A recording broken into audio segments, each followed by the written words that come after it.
Just three.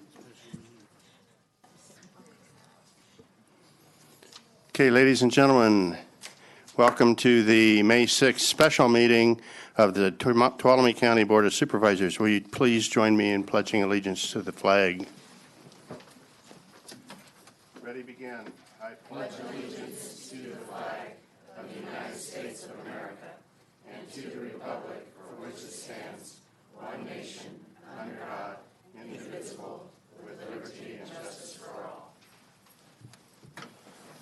Okay, before we begin, just a couple of ground rules, or maybe one. The first two items on the agenda are going to be Environmental Quality Act items that are associated with the resiliency centers. We are not, public comment on those items will only be accepted focused on the CEQA analysis and the staff reporting.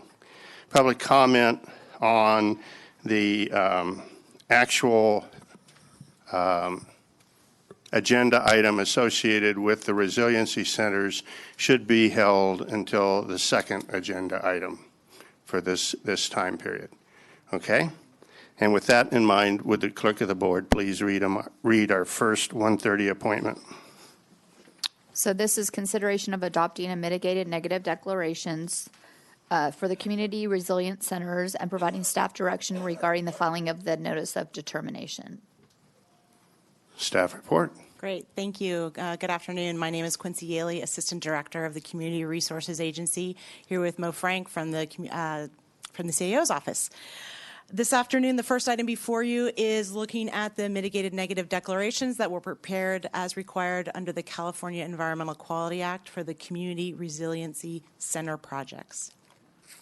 The first thing we always do at CRA before we start to evaluate a project is we look at the vision, mission, and values of Tuolumne County. Particular ones that spoke to us here was project's ability to enhance quality of life and promote economic prosperity. We'll be talking a little bit more about it in the second item, but just to give you a brief overview on what these environmental documents were based on. One is with respect to the National Disaster Resiliency Competition in 2016, Housing and Urban Development awarded $70 million to the county to prepare some projects as a result of the rim fire. One of those was the Community Resiliency Centers, and the CAO's office prepared an RFP for property solicitation to interested property owners who wanted to consider having those centers located on their sites. Through that process, 2 sites were selected, and the environmental documents were prepared for a site in Groveland, which is located on Ferretti Road, and one site in Tuolumne located at Bay Street and Cherry Valley Boulevard. At a high level, these community centers will include office space, conference rooms, parking, other meeting areas, and are expected to operate in a year-round capacity both during emergency and non-emergency times. Briefly, here are some maps, just so you can have an understanding of what the environmental document covered. This is the site located in Tuolumne at the intersection of Cherry Valley Boulevard and Bay Avenue. It's 2 sites. They are across the street from each other. And the Groveland site is located on Ferretti Road. It consists also of several APNs, including a portion of a property owned by GCSD. When we were ready to prepare the environmental documents for the project, the county went through an RFP process to select an environmental consultant. And out of that process, the firm Ascent Environmental out of Sacramento was selected. They prepared 2 initial studies, which addressed 21 resource topic areas. In the Groveland site, the resource areas that required mitigation measures were biological resources, tribal and cultural resources, and hydrology. And on the Tuolumne site, mitigation measures were proposed in the areas of air quality, biological resources, and tribal and cultural resources. In addition to the initial study mitigated negative declarations, technical work was done in the areas of air quality, greenhouse gas emissions, energy calculations. In Groveland, there was some additional biological work that was done, and cultural studies were done on both sites. At the completion of the draft mitigated negative declaration initial studies under the California Environmental Quality Act, the documents are required to undergo a 30-day public comment period. Notices of the availability of this document were put in the newspaper, as well as sent to adjoining property owners and stakeholder groups and agencies. We received 1 comment from the public and 2 from state agencies, and I'll go over those now. We received a comment from Caltrans. This was a comment submitted late to us, so it is included in the packet I gave to you just prior to the start of the meeting. There was questions regarding the need for additional traffic studies work, as well as the collection of fees for traffic enhancement. And this was on the Groveland site only. And the county responded to that and has been corresponding with Caltrans, but no new information was provided and no revisions to the environmental document were needed based on that comment. We also received comments from the State Water Resources Control Board just with respect to general permits that are required and BMPs that are required to be implemented during construction. And lastly, we received a comments from CSERC, mostly regarding the Groveland site and the parking lot design and the potential loss of oak trees, as well as comments about the number of employees that would be required to operate the sites, and some questions just generally about whether there was going to be 1 or 2 sites selected. As I said, as a result of reviewing all those comments with our environmental consultant, no changes were needed to the environmental document, and so staff proceeded with bringing the project to your board. Staff is recommending that the Board of Supervisors approve the mitigated negative declaration for each site, the Groveland and the Tuolumne site, and direct staff to file the notice of determination for each project. The findings for each initial study were presented to you today. There's copies on the back table if any members of the public are interested in having them. And with that, I'm available to answer any questions you may have. Any questions of the board for staff? Okay, any public comments? Seeing none. Oh, do we have somebody coming up? I'm sorry. Okay, come on up to the podium, please. No. From what I could see, the big building's going to be in Tuolumne. It's going to be behind the fire department. If I saw that correctly, where is the helicopter going to land for evacuations? Mo? Sure. In Tuolumne, the site is next to the Tiny Tot lot. It's not behind the firehouse. There is a parking structure that will be closest to the helicopter spot that they have right now, but there's still plenty of room for the helicopter So spot it's right going to now. be a parking structure, A parking lot. parking lot. Yeah. Okay. Okay. Seeing no other public comment, bring it back to the board for any comments or a motion or whatever. I'd be happy to move on the negative mitigative declaration for the Groveland Resiliency Center based on staff's findings A, B, C, D, E, F. Is that enough, Quincy? Thank you. Okay, I've got a motion on the Groveland. Is this one motion or two? Two, okay. Do I have a second on Groveland? I'll second that. Okay. Any other discussion? All those in favor signify by saying aye. Aye. Opposed, abstained.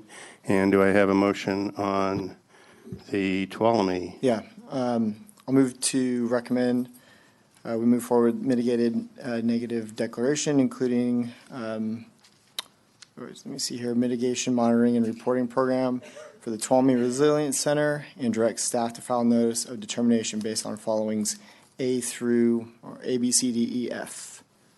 Do I have a second? Second. Got a motion and a second. All those in favor signify by saying aye. Aye. Opposed, abstained. Thank you very much. It's unanimous on both of them.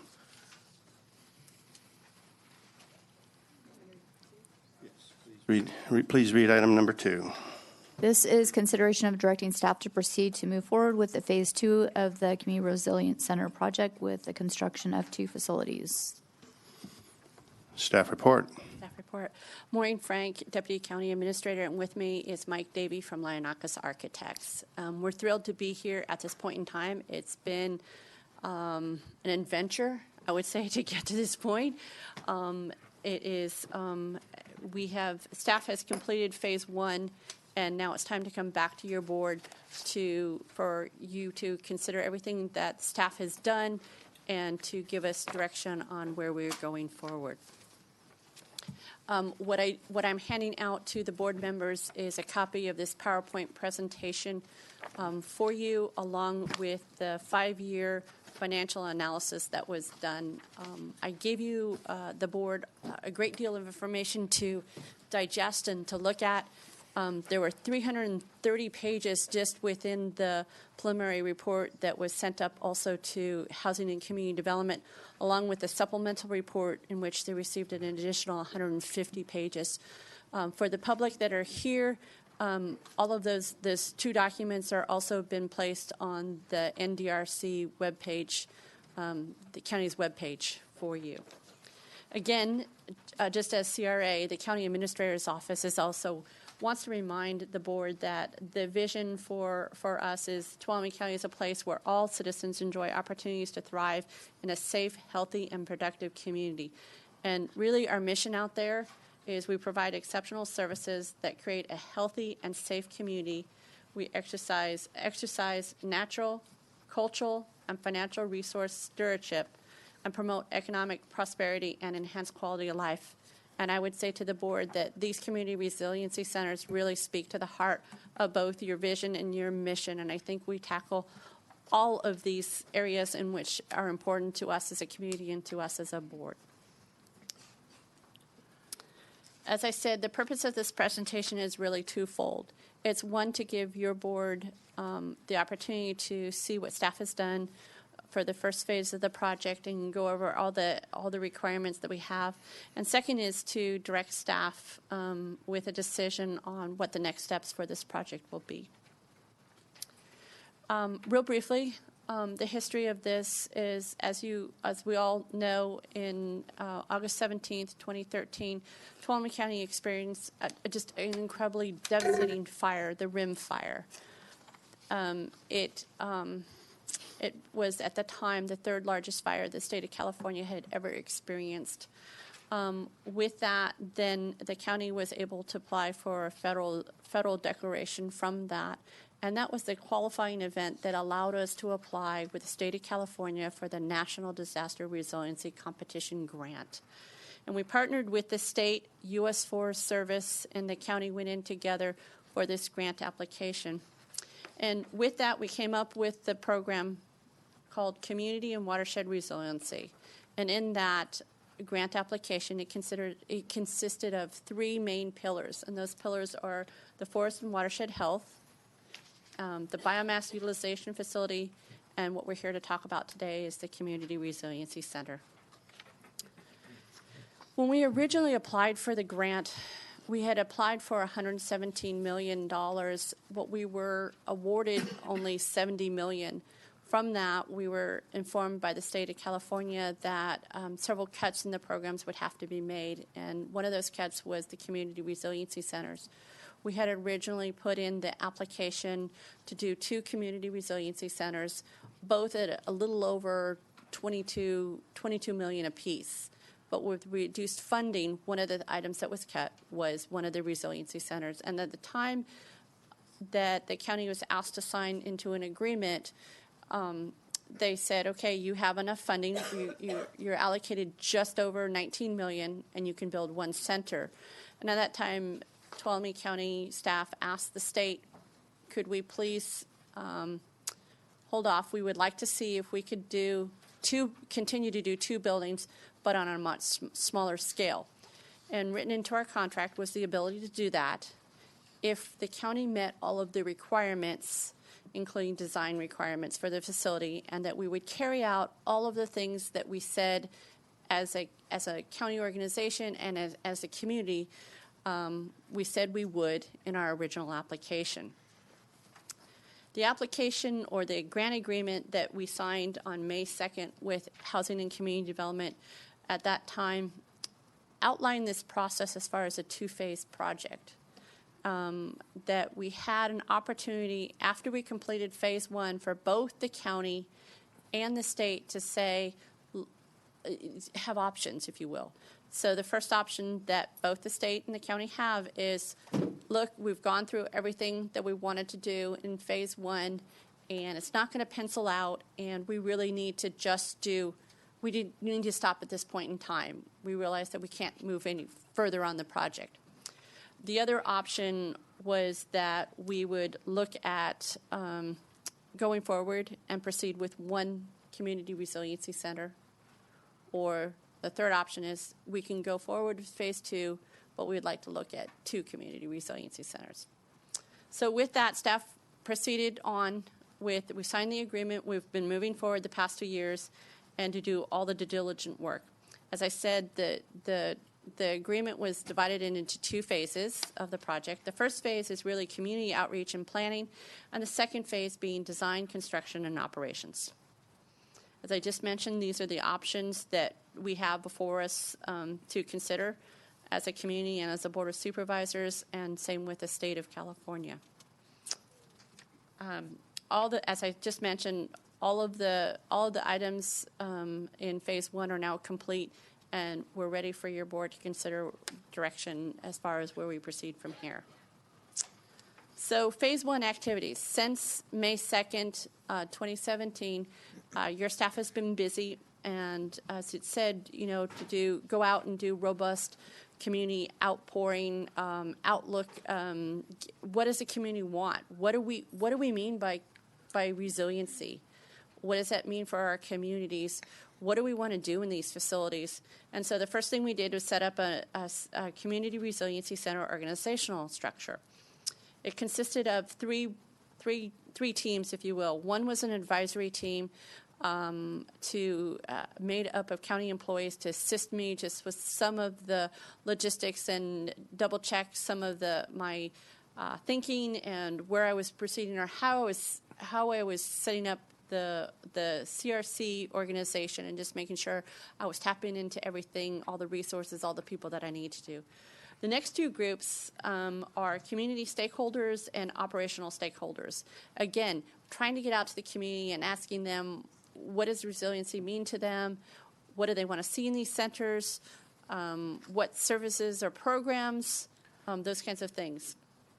We then hired Lionakis Architects and Cox Consulting to assist with phase one activities, and then we started in on our outreach services.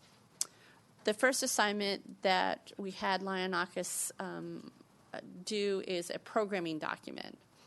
This programming document basically gives the architects, but it also gives the owners a blueprint as far as what they want to see in these centers, what kind of amenities, what kind of functions are going to be there, and then from that you can it translates then into the overall building size, how much acreages do we need for these centers, what kinds of associations or what kinds of things do we need for egress on the property, and it also gave us an idea of the preliminary cost. From that, we were able to narrow down the size of the building that we thought was appropriate for the services and programs that we heard from the community. We also got a need from them as far as what they wanted. And although the communities of Tuolumne and Groveland were different, there were a lot of similarities as far as what they wanted to see in the buildings. The differences came in the mission, or what they wanted to see some of the outcomes for these buildings to be. So similarities, for example, were emergency emergency and day-to-day use. So during an emergency event, they wanted this to be a building in which they can go seek services, seek resources, be sheltered in during any type of, be used as a heating and cooling center, be used during an evacuation, those kinds of things. They wanted to be able to have multiple users at the building at the same time. So we could have an area where there's a meeting on XYZ here. Meanwhile, the quilting bee is over here, or such and such. We wanted to have a large. They wanted to have a large conference room with the ability to have 200 people in a room at one time to hold events. They wanted a true commercial kitchen. Right now, we have some kitchens, if we say it really fast, in our current facilities. We really wanted to be able to do some mass feeding out of them. We wanted to be able to maybe invite Columbia College in and do some training. ADA accessibility. That's something that's a challenge in this county, wherever you build, just because of our topography. But our current facilities don't lend themselves very well to ADA accessibility. And we're always talking about parking. And they wanted to make sure there was plenty of parking at both of these facilities. And again, programs and services provided out of these centers. Those were the important things. So for Groveland, they were looking for a center that was more geared towards seniors, creating a hub for providing a variety of services and hosting events. They really wanted to see a center that they could come, work at, and play, and be together as a group. Oftentimes we hear that they feel very isolated up on the hill, and they just would like to have a place for all of them to be able to come and gather. For them, their goal was to create a facility to foster social cohesion and community resiliency. For Tuolumne, it was more geared towards what we heard is for programs for youth learning and to provide a catalyst for increased economic development. For them, it was very important that the center be close to the downtown area and for both ease of access, and also they wanted to re-energize the downtown area. They were hoping that this community resiliency center would spur on other economic development in their downtown area. For them, the goal was to create a facility that fosters economic revitalization and economic resiliency. From that, as we just mentioned in the previous staff item, the county then knew what size a property that we were looking for, developed property criteria, and we went out and sent it in December of 2017. We sent a solicitation out. As a reminder, this property had to be located within the evacuation zone of the rim fire.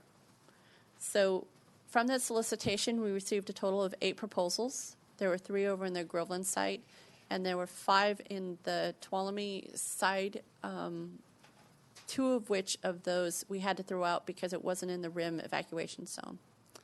A detailed, comprehensive due diligence was done on the properties and presented to the Board of Supervisors. From that, direction was given to staff to pursue 2 properties. There was 1 in Groveland and there was 1 in Tuolumne. The next activity that the county did, as you just heard, we did an RFP for environmental services, and because of federal funding, we were required to do both CEQA and NEPA environmental documents. These studies were finalized in March 20th, 2019, and we had a mitigated negative deck and a finding of no significant impact and notice of intent to request release of funds have been filed. So that's where we are with the environmental.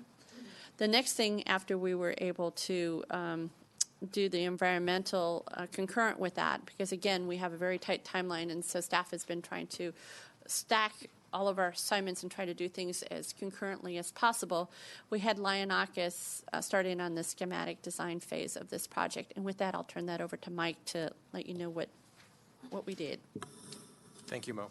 So as Mo mentioned, we went through and did a number of community meetings where we helped develop the program with them and with Mo. And out of that program, we used that along with the sites that were selected to develop the 2 resiliency centers, the one in Tuolumne and the one in Groveland.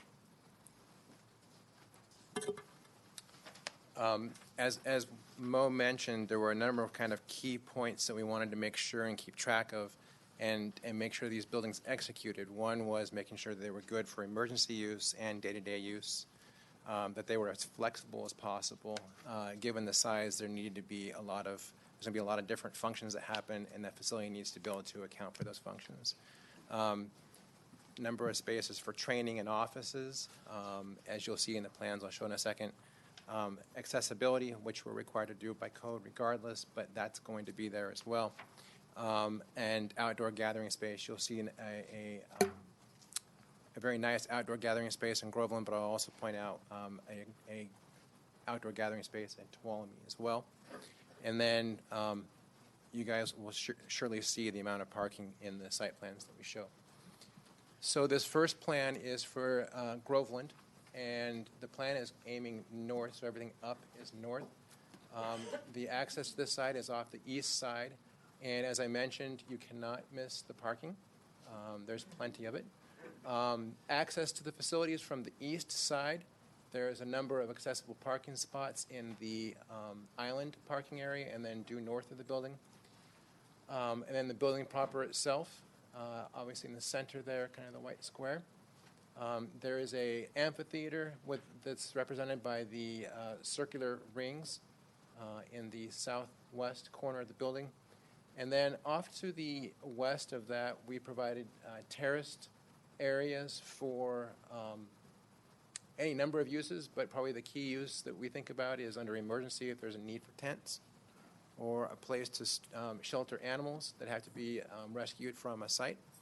And then one of the things that was mentioned during the community meetings was a place to walk. So we've developed kind of the idea of a walking path as it goes into the site to the west.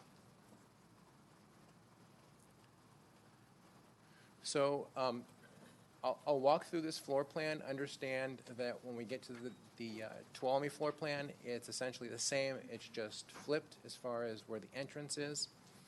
So entering in the building from the east side, we have this long linear lobby that serves as almost the hub for everything else off of it. We have a small meeting space on the south side for smaller functions. That's flanked to the west by the men's and women's restrooms, both of which have a shower, as we saw that as a significant need during the community meetings. And then the largest space, the large meeting room. This meeting room is about 4,000 square feet, so it's significant for Groveland, but also for Tuolumne.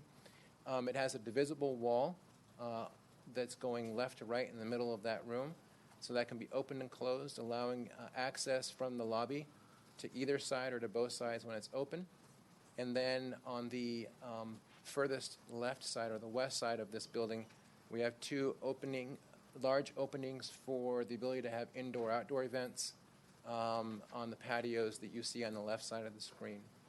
Up on top, as Mo mentioned, the commercial kitchen, which will have coolers and freezers as well as dry storage and its own restroom as required by the health code. And then a significantly larger kitchen than probably what Groveland is used to in a community facility. And then 4 offices of slightly varying sizes that will be usable by the community, well, people to use. And then a reception desk off those offices, which would be open and would house the main copier for the office and others to use.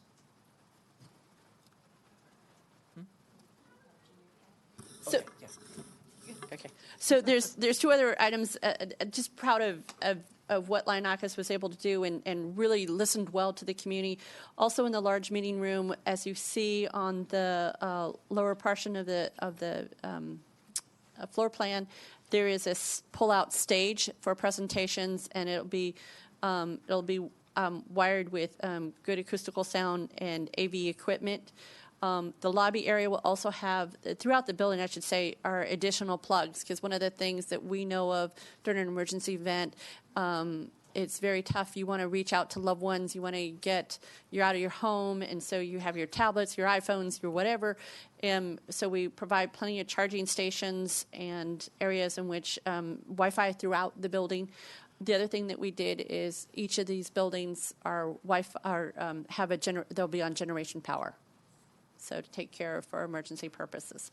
Both buildings are 8,775 square feet. So they're the same building for both sites. I'm accustomed to designing generator power to buildings for emergency use and in some instances for other very specific functions. This is one of the first where I've done it where the entire facility is on generator power. So it will not go down, which is good. It's good.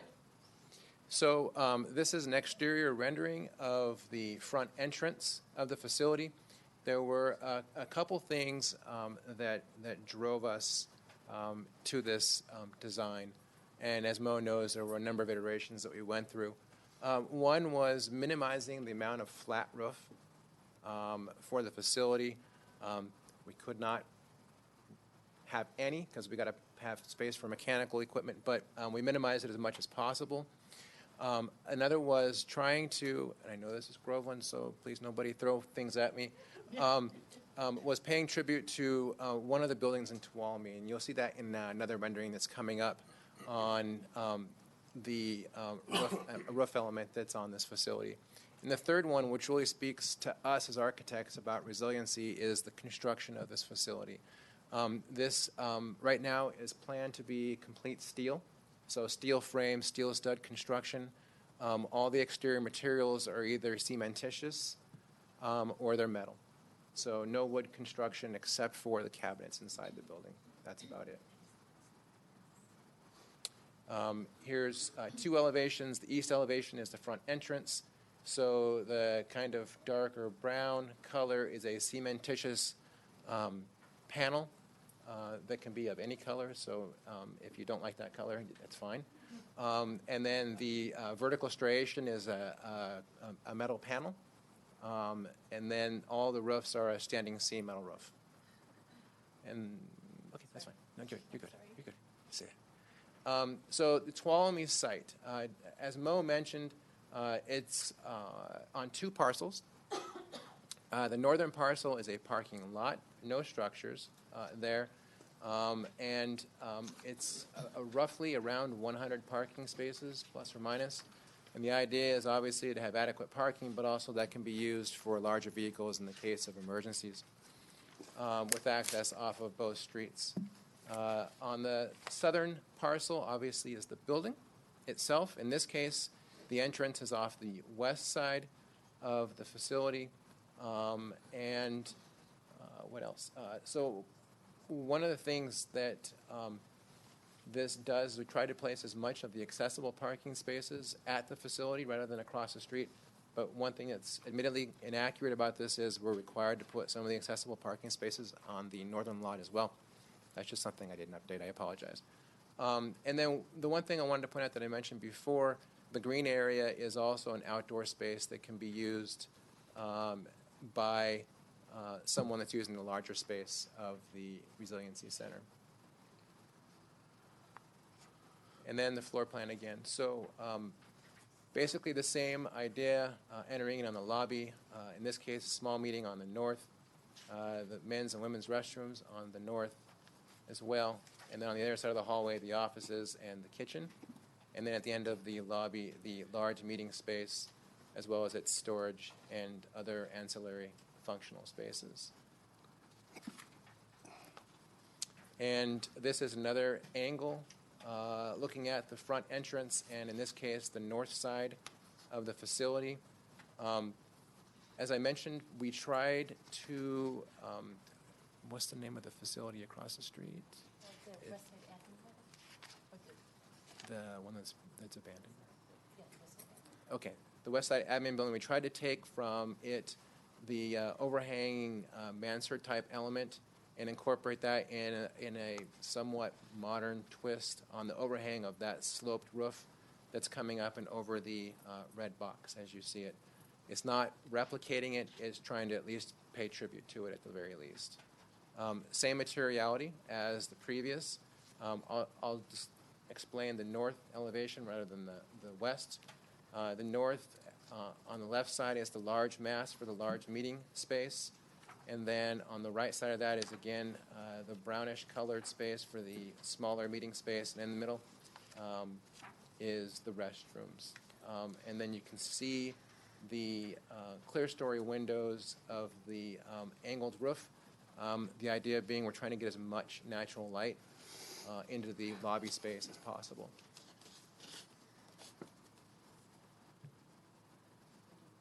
Oh, yeah, sorry. So once we were done with the development of the drawings, we gave the drawings to our estimator coming to give us an idea if we were on track or not. Typically, we have a pretty good idea of where we sit without putting a number together, but it's always good to get estimators to do that. So the estimator he had full knowledge of the drawings, the location.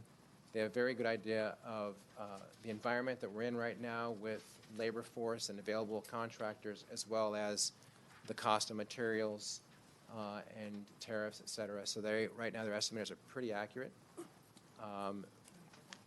Yeah.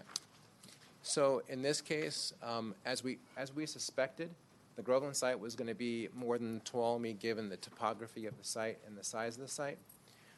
So it came in just a hair under $10 million, and that the Tuolumne site came in a hair over 8. Our target was to try to stay right around 18 million for both facilities. These numbers include everything, including escalation at 0.42% per month to the start of construction, and also include a design contingency of 6%. If we were to move forward, the design contingency would continue to lower as the drawings become more complete. And the escalation will go lower as we get closer and closer to the start of construction. So if we were to go forward with phase 2, what staff would be doing, as we do for any of the construction projects that we have, we wouldn't go out to bid if we had numbers like this. We will be working with the architect's office to bring these numbers down with what we think will be within the budget that we have for this project. So, and there is no, I'm hoping for the citizens, there's no preference for either center. There will be, as Mike said, probably a little more money needed for the Groveland site than the Tuolumne site, just because of the topography and the amount of site improvements that will need to be made. The Tuolumne site right now is pretty much grubbed and graded and ready for us to start construction on. So there we go. So for the grant agreements, we were required to execute a contract with the architects and a labor standards coordinator. Done. We were required to do complete outreach activities and talk to our citizens about this project. Done.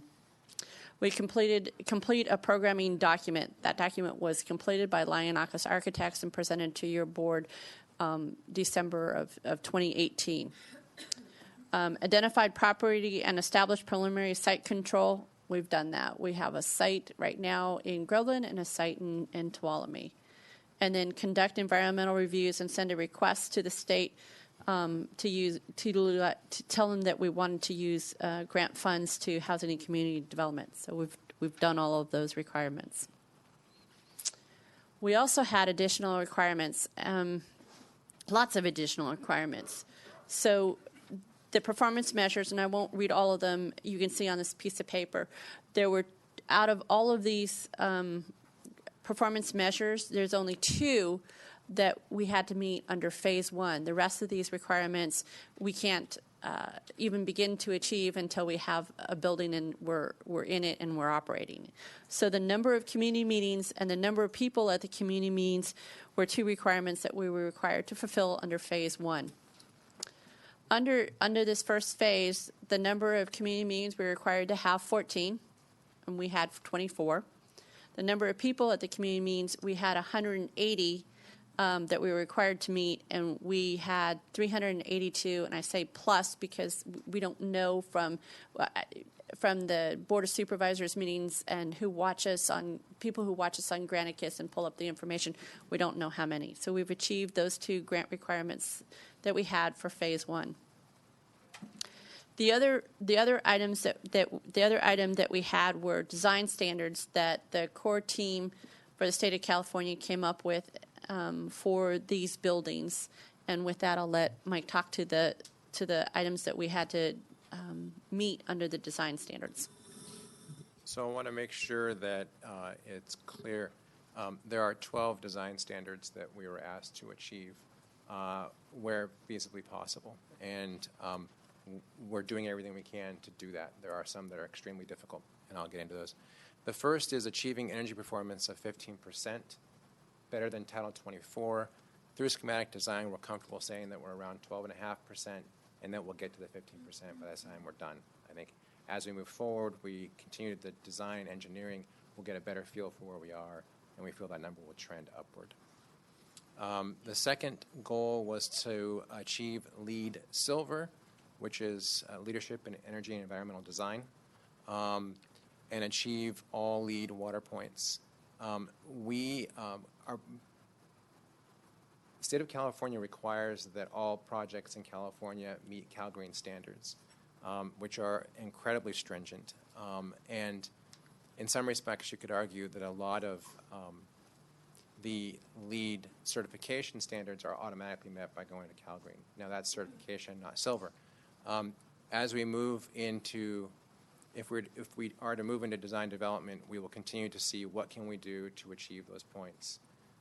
As I understand it, there's no intent on actually submitting to LEED and getting a placard to put on the building, but it's in the spirit of LEED Silver that we will try to achieve as much as we can, including all the LEED water points.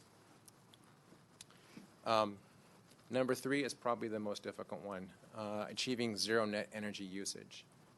That doesn't necessarily mean off the grid. That means that the building actually produces more energy than it consumes. That's an incredibly expensive challenge that we don't believe will be possible, quite frankly. But we will try to minimize the need for energy in the first place. Just to build on what Mike just said, when we signed the contract with the state of California, we told them up front that some of these design standards were very much unattainable. And when we were looking at the spirit and intent that we will do, Tuolumne County would do its best to meet these as much as we can. And a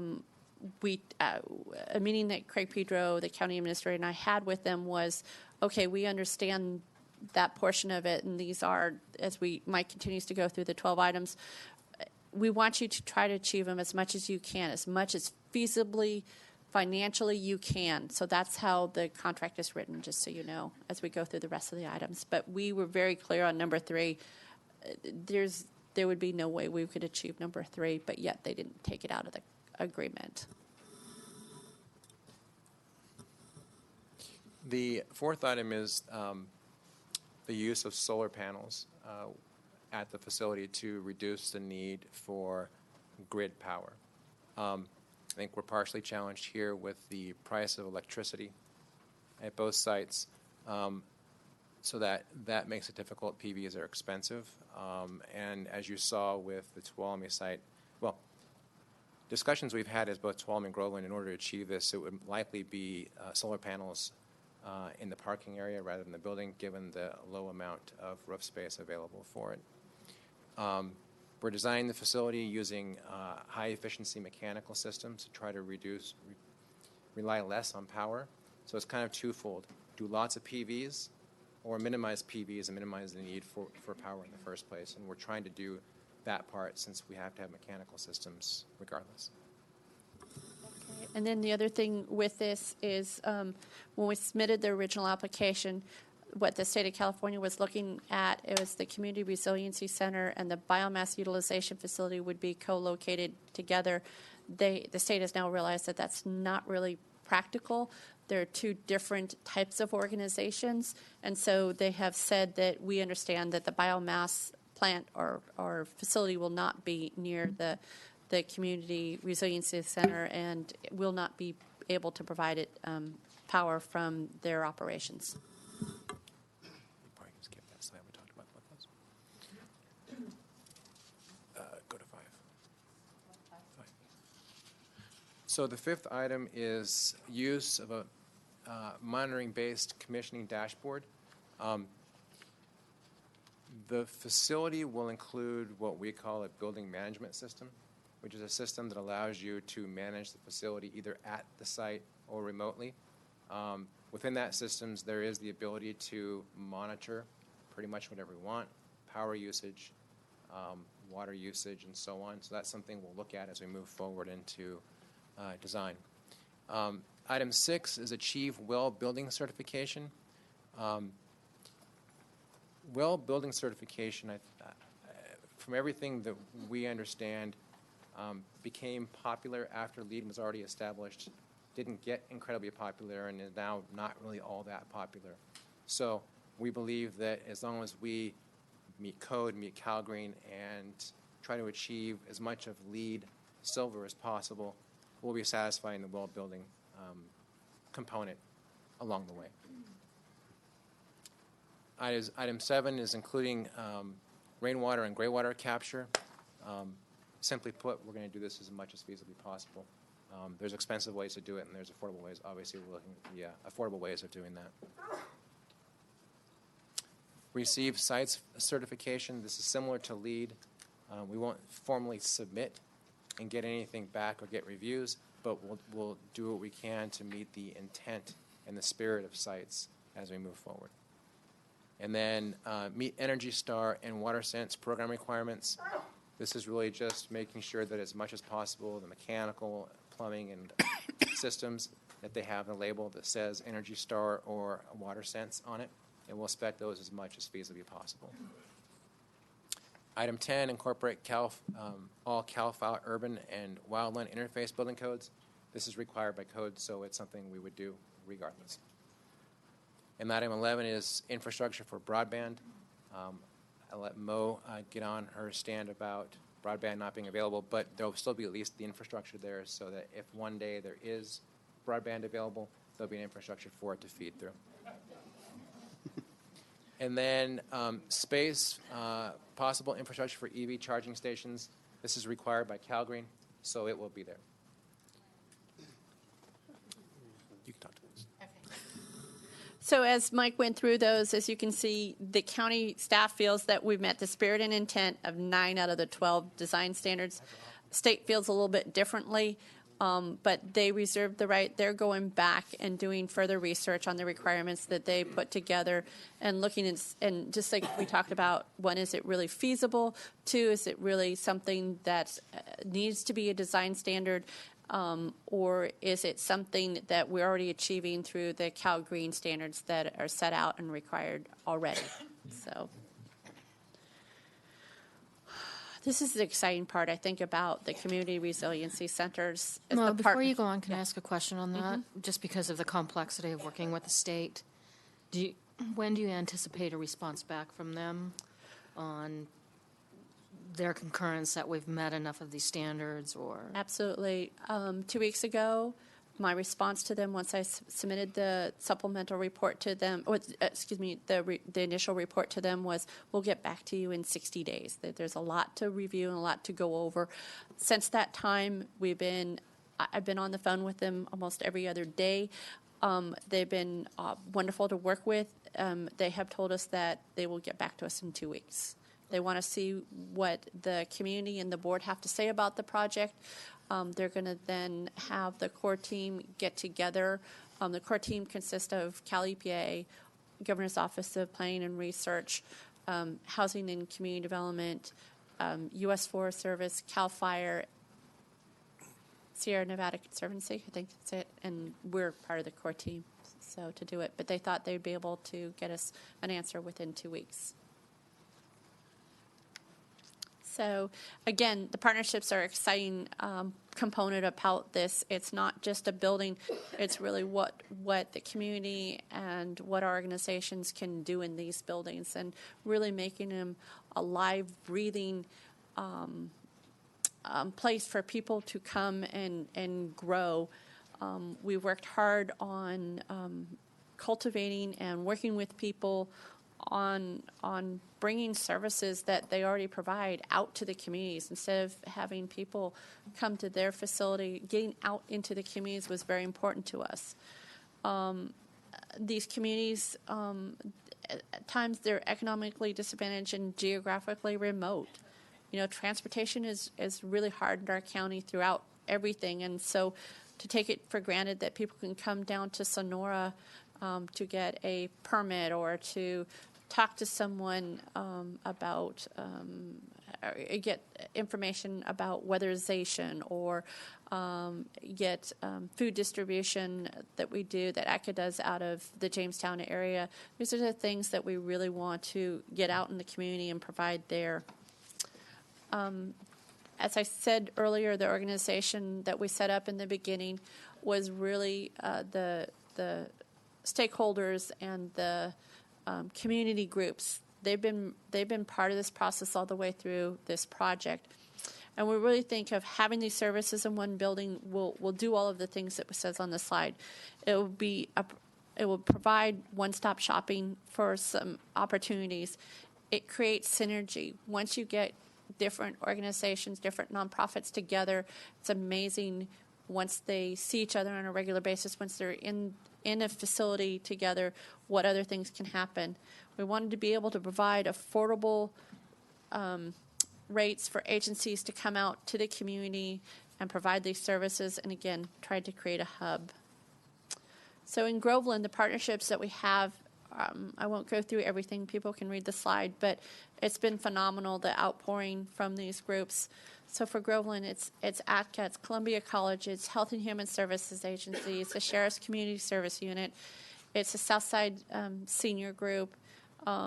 Those groups listed above have all agreed to rent space at the Groveland Community Center. The other groups that we've been in touch with that will be there periodically but not on a permanent basis are organizations like the American Red Cross, the Groveland Community Service District, the Motherlode Job Training, Tuolumne County Animal Control, the County Library, their Adult Learning Program. For Tuolumne, it's pretty similar. Again, ATCA, Columbia College, Health and Human Services, Sheriff's Community Service Unit. Here, Kathy Parker from the Superintendent of Schools wants to do a program there for youth and young adults who going to a campus setting is really not quite, has been a barrier to them, and these youth want to either get their GED or want to start in on a college program, and so she's going to be starting up a program in Tuolumne if there's a center there. Again, Motherlode Job Training, Red Cross, the Animal Shelter, and the Adult Literacy Program. So that's great. We've talked a lot of neat things about the facility, but we need to talk about building sustainability. We want to make sure that the building is sustainable. It's great if we can build it. It's nice that we have a grant, but after we build it, it's our responsibility as a community to be able to afford the building. With that, we needed to have the right size for the building. We need to make sure that it served the needs of the community, that it could be rented out, and that we could afford to operate it. So with that, we looked at two sources of revenue. The first source being office rental. There's 6 spaces to rent. We used again, we weren't trying to look at fostering money off of this. We were just trying to look at sustaining the building. We took a rental rate of 75 cents per square foot. Then in regards to event rental was the other source of income. Right now, your board has a very outdated policy as far as renting it. We have a modest rental rate, but I know we're going to be looking at doing something different. Right now, for example, nonprofits don't pay anything, and we're having a lot of people who will rent it for others, to avoid or get around that rental fee. And so I know your GSA department is looking at that, and we'll be bringing a proposal for you. They didn't have it ready for me in time for this presentation or me to do the financial analysis, but when I was part of facilities and looking at things, I just assumed a basic $10 per zone for rental of the facility. So talking about office rental, there are the different offices. We can anticipate if all the offices and all the areas were rented out, we would look at a yearly rental income of $11,955. When we look at event rental, on average, if you look at all of our centers or all of our facilities that we rent out, for last fiscal year, on average, we rented out our facilities, each one individually, 1,070, I think 76 times. What I did, and of that, let's just, for example, one of them, we'll take one of them, it was rented out that many times, and of that, we had one person who paid. So basically right now, according to our policy, we're subsidizing that whole building. So that's why I went with what I assumed is $10 flat rate fee. And it's up to your board. I don't know when the policy comes before you, but for this financial analysis, and instead of the 1,076 rentals, I brought it down to 600, because there are going to be some people, if your board decides to go and do a flat fee kind of rental, that they'll find other places to meet. So I didn't want to over exaggerate any of your revenues. I was very conservative of your rental rates. So what I did is I looked at number of rental rates based on zones. So for example, if you rented out a portion of the large meeting room that Mike and I were talking about, that's $10. If you rented out the whole large conference room, that's 2 zones, that's $20 per an hour. If you rented out the kitchen, that's another zone. If you rented out, like for example, in Groveland, the amphitheater, that's another zone. Or in Tuolumne, if you rented out the parking lot, that's another $10 per hour. So that's how I was figuring out the rental rates and some of the assumptions that were put in here. With that, the rental rates for the 2 facilities were not very different. For Groveland, it was $28,200, and for Tuolumne, it was $28,400. As far as operating and maintenance costs, what I looked at is 3 of the halls that the county is currently maintaining right now. The 3 facilities you see here, Jamestown, Groveland, Pinecrest, are roughly anywhere from 4,000 to 5,000 square feet. What I did is, as Mike and I just told you, the community resiliency centers are 8,775 feet. So what we did is extrapolated the costs that are associated with the size. What we did is took it and adjusted the numbers for the size of the buildings. And again, it's not quite just doubling the square footage, is because the buildings that we currently have are very outdated, do not have any of the energy efficiency items that we're designing and putting into the facilities. So with that, we're assuming that each of the community resiliency centers will cost us $30,554.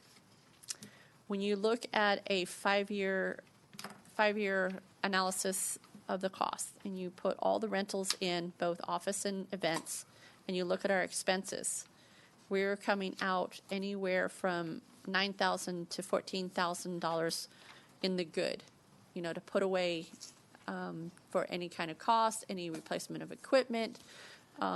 There could be some things that weren't taken into consideration, but it's just to show you and to show the state, these facilities, if we go with a $10 per hour rental rate, will pay for themselves. So up on the screen is Groveland, and here's Tuolumne. They're pretty similar in nature.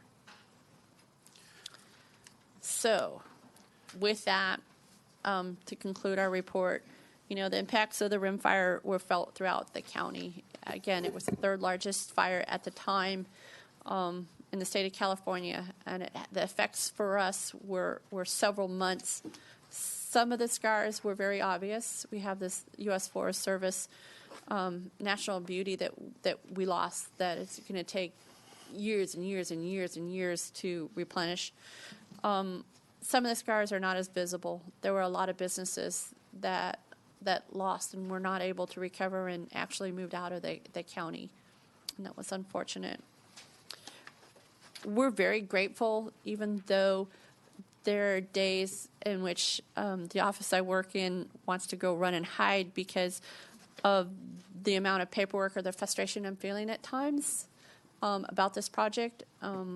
But it's exciting. We were selected one of 6 counties in the state of California to participate in this program. We received $70 million worth of grant funding to help us recover from this, which is extremely generous, and we want to take and make the best use of it.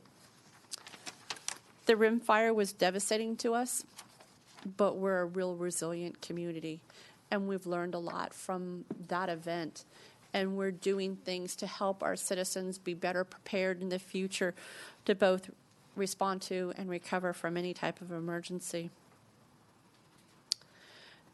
The constructions of the CRCs are just one way in which we as a community can become more resilient and become better at coping with these type of emergencies. And again, it goes back to your mission and your vision and what we as a community want to see for ourselves. I think it hits every single one of those points. So, as I said in the presentation that Mike and I have done before you today, the CRCs will be used during emergency and non-emergency times.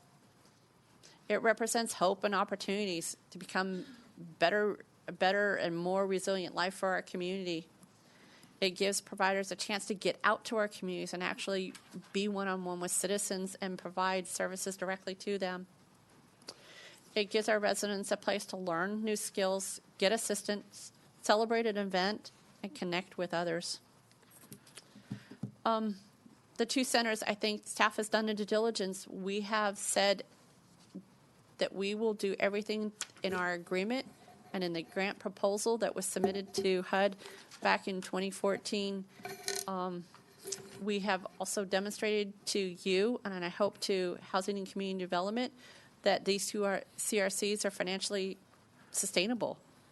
And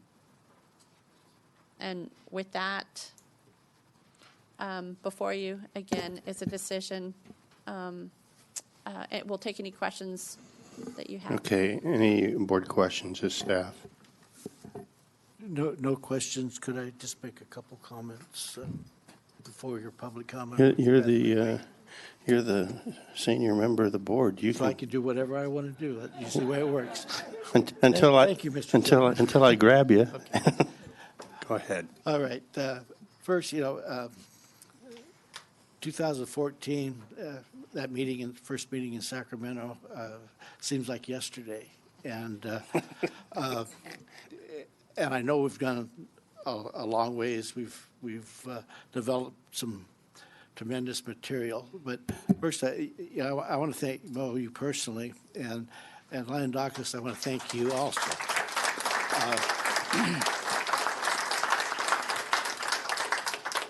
This hasn't been easy, obviously, and there's been so much thoughtfulness going through this project by you guys and also the community. How many from Groveland are here today? Yeah.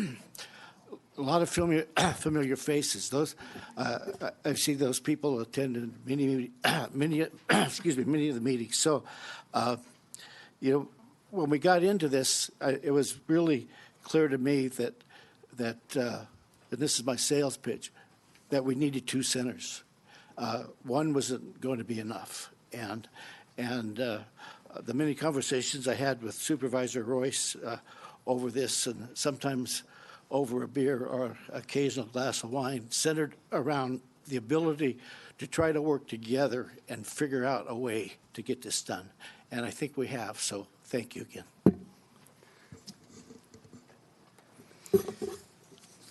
So a few questions, and then these questions might need to be asked or dealt with down the road if we do get two centers. When it comes to it, is there any way to add electrical car chargers to the facilities? Is it in there? It's required, before I can It is, pull a okay. permit with CRA, it's a requirement that I have to fulfill. Okay. And then did the bids include the landscaping as well? Yes, So it's not a bid, you mean the cost estimates? The cost estimates, Yeah, correct. the cost estimates provided by Cumming includes absolutely everything from Everything, okay. grubbing and grading to, they turn the keys over to us. Okay. And then the timeline on this center, kind of like with the biomass facility, if we are building it and we get to the point where we've run out of time, do we know what the result will be? I do not. That would be a good question to ask Housing and Community Development when they come before your board on June 4th. Okay. That's one thing I know, talking to individual board members, that we have all along been very concerned about the timing. So for the audience, I think most of you know, we have until September of 2020 to be designed, construction, and operational for this pillar. And it's going to be a struggle. It will really depend on,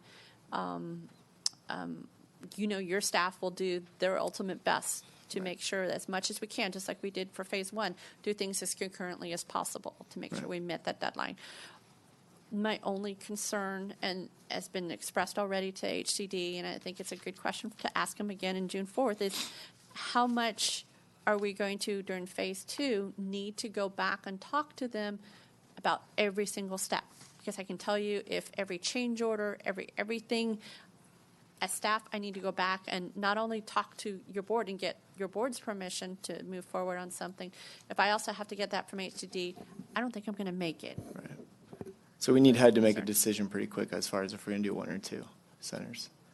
We need Housing and Community Development to make that decision. Okay. And do you know about what that date would be that you need? What's that date that you need to know? It just means I don't have a firm date yet. Okay. Whenever they give me the okay to proceed, staff will do her ultimate I got you. darndest to So we'll make that point speed up clear when they're here in speed up the June. process as much as we can. Okay. Can I interject real quickly? go ahead. Because this is so relevant on all three of these pillars, and I'm going to say probably the other two more than Mo.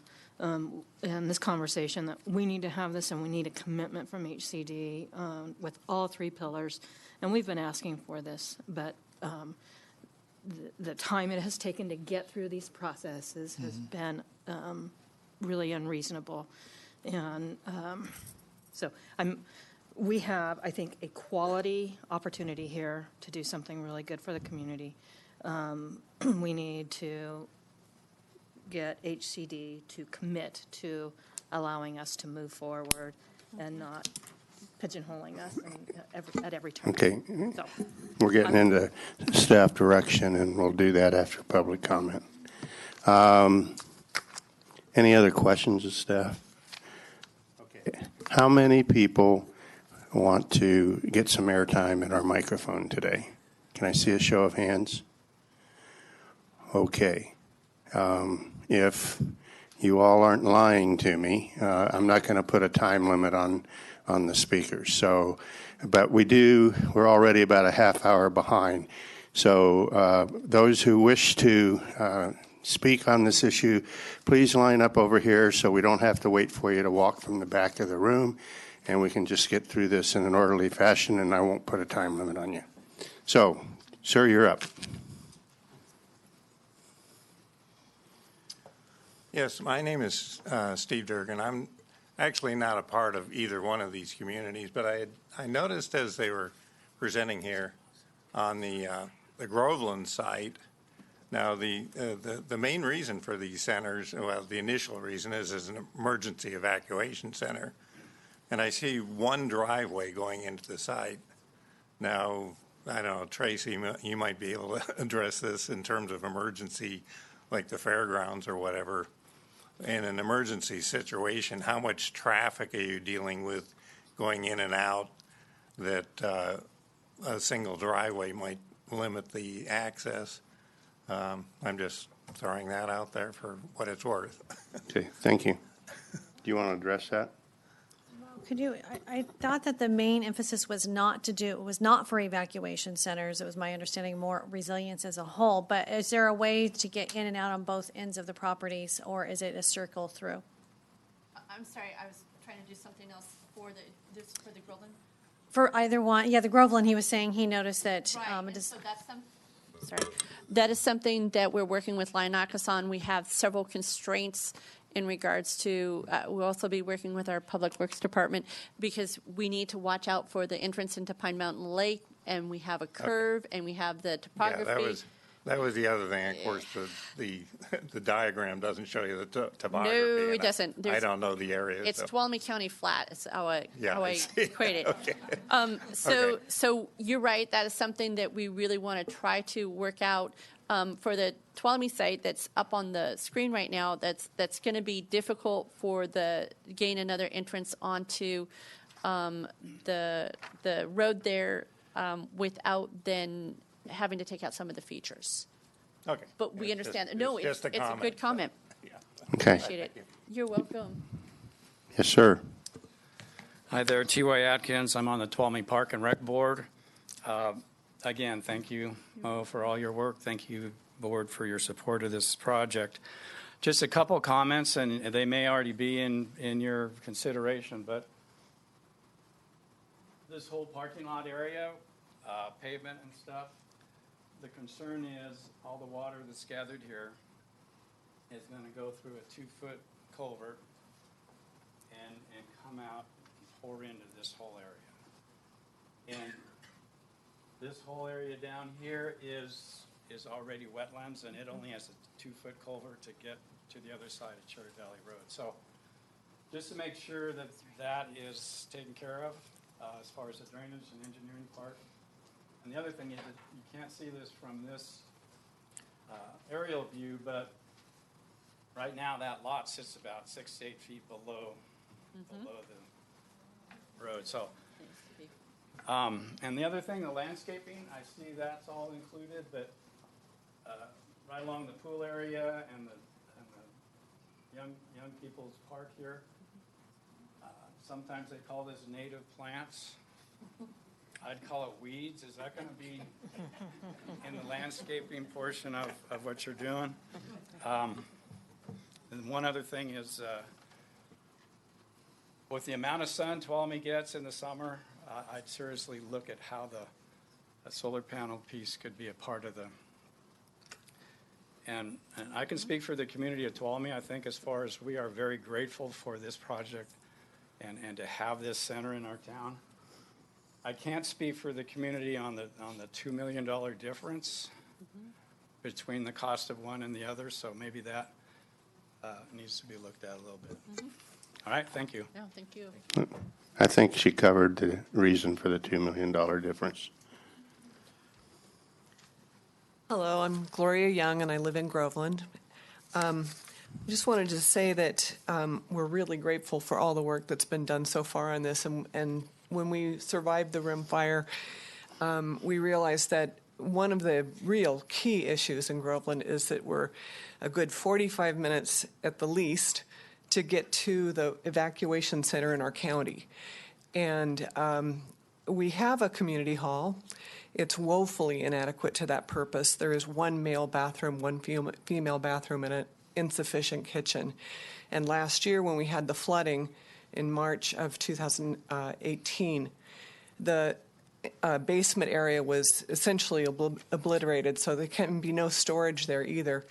It is also not ADA compliant. So my plea is that the 120 corridor really needs to have some place that people can evacuate to, and we have not had a place that we can do that. And so I hope you will seriously consider Groveland in this development. Thank you. Yes, ma'am. Hi, I'm Lucy Tyndall, and I'm currently the president of Southside Community Connections, or sometimes referred to as Southside Senior Services, although we took the word senior out because people don't really like that connotation. And I'm here also to thank Mo and then the board and everybody for all their hard work on this project. Gloria really spoke to some of the great need of Groveland in general. Logistics are really a challenge there. Not only is it the challenge of coming down the grade, but we have a great number of people who can no longer drive who live up in that area. So evacuation for them is a really critical issue. We try to address a lot of their needs through a lot of our programs, our Wheels program and our Village on the Hill program. But we also address a lot through a county facility that we're lucky to have, which is called the Little House. And we have been leasing that facility for a little over over 10 years. And it's become the one place, I think, in the community where people can come for health and recreation services and social interaction and lifelong learning. But it is a single-family house with a garage that we refurbished with a very small driveway, and is woefully small now after our 10 years of being on site and putting programs in place. We've run out of space. We need more room to be able to serve our community, to be able to provide them this type of social interaction that's so important. We also are fortunate that as a result of all that we've done over the last 10 years, we have over 140 volunteers who work with us to be able to provide services to people in need in our community. Volunteers who would be very excited about being able to help during any kind of natural disaster that might impact our area. So we want to thank you for everything you've done so far, and we look forward to the program moving forward. Thank you. Yes, ma'am. Yes, good afternoon. Thank you. My name is Ronnie Lynn Borrego. I'm also very grateful for all the work that's been done, and John, for your comments for the Groveland area. I've prepared something for you. I'd like to just add something to what you found in your community outreach or community gatherings. The seniors, or the other term you used for the community, we also have a different demographic there in Groveland that is often overlooked, and that's our young families. And ample space for them to learn and grow and have different community events is limited as well. Also, I'd like to share personally, I'm deeply concerned and here to implore you to vote for a Resilience Center in Groveland.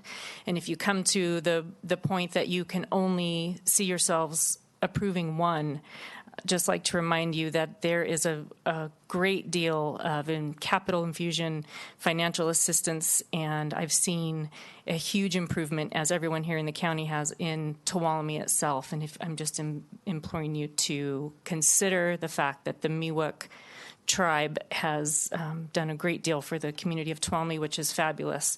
Groveland doesn't have that luxury, unfortunately. And I don't think it's any secret that many in the South County feel underserved, and this is a great opportunity for you to show support for that community and bring this much-needed amenity to our community. Thank you so much. Thank you.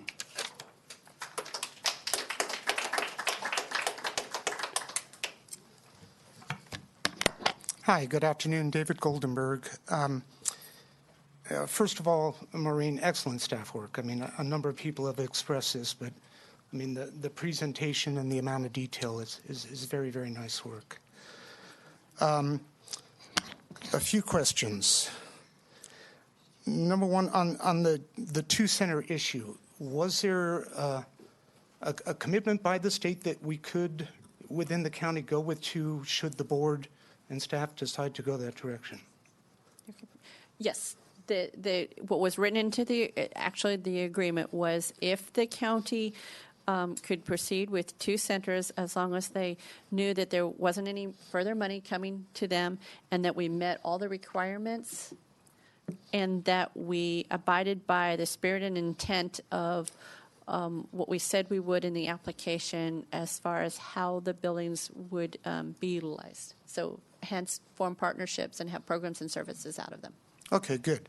Obviously you sought out and received a lot of, community involvement as well as looking at the overall county needs. It really does make perfect sense to have two. By everything that I've seen here, it really, with two diverse areas, is just a very good thing to go in that direction. Regarding, it's a little disturbing to hear the amount of items that we're not quite meeting, but going to try and meet all the intent. And this has been discussed, with the board here. I understand they're coming June 4th, and maybe some of those questions could be asked. I guess I would pose this to the board. Okay, if they come June 4th and you ask questions and there's going to be a lag time then to get a response back from them, maybe before I finish that question, when does construction need to actually start in order to be able to be compliant in the dates of the overall project? You're catching me off guard here. Yeah, I'm sorry. Because I keep having to redo the schedule based on other requirements that keep getting placed on this project. We probably have to be about a year from now. Okay, well, I'll interject A here. little over a year from now, we need to be under Be construction. breaking ground. Okay, so these things tend to, have slippage and more issues come up along the way. So obviously, would there be any reason why the board couldn't, we're roughly a month out from that June 4th meeting. Could the board perhaps do a board letter posing some of these questions now and asking for an answer instead of waiting and then waiting, generating more time? I'm just kind of asking that in general, but I'll just say that we've had a lot of correspondence on this. Right. With through letters and meetings, and I think that we're looking for some definitions that are going to be a little bit different as posed by Sierra Nevada Conservancy on what they are going to define as completion.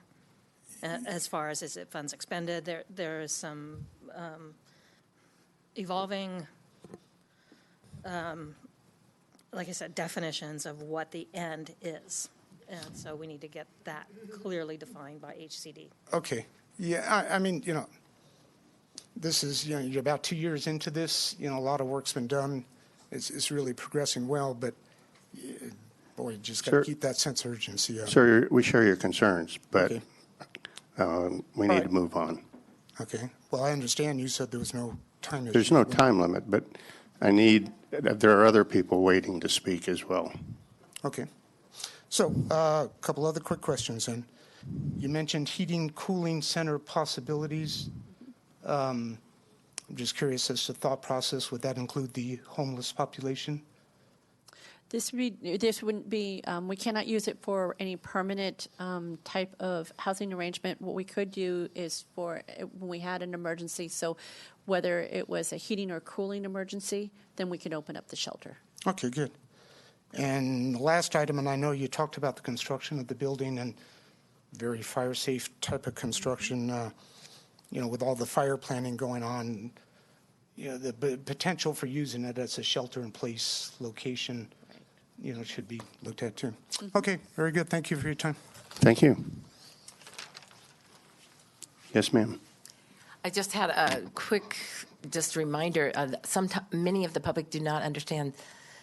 Some of them think that this is an evacuation center. And so it's very important that either in the newspaper or in some way you talk to your constituents that it's a resiliency center, not an evacuation center. Thank you. My name is Pat Cervelli, and I've lived in Tuolumne for 40 years, and I'm very happy about this project. And we've been assuming for the last couple of years there would be two centers, and I hope that's how you decide.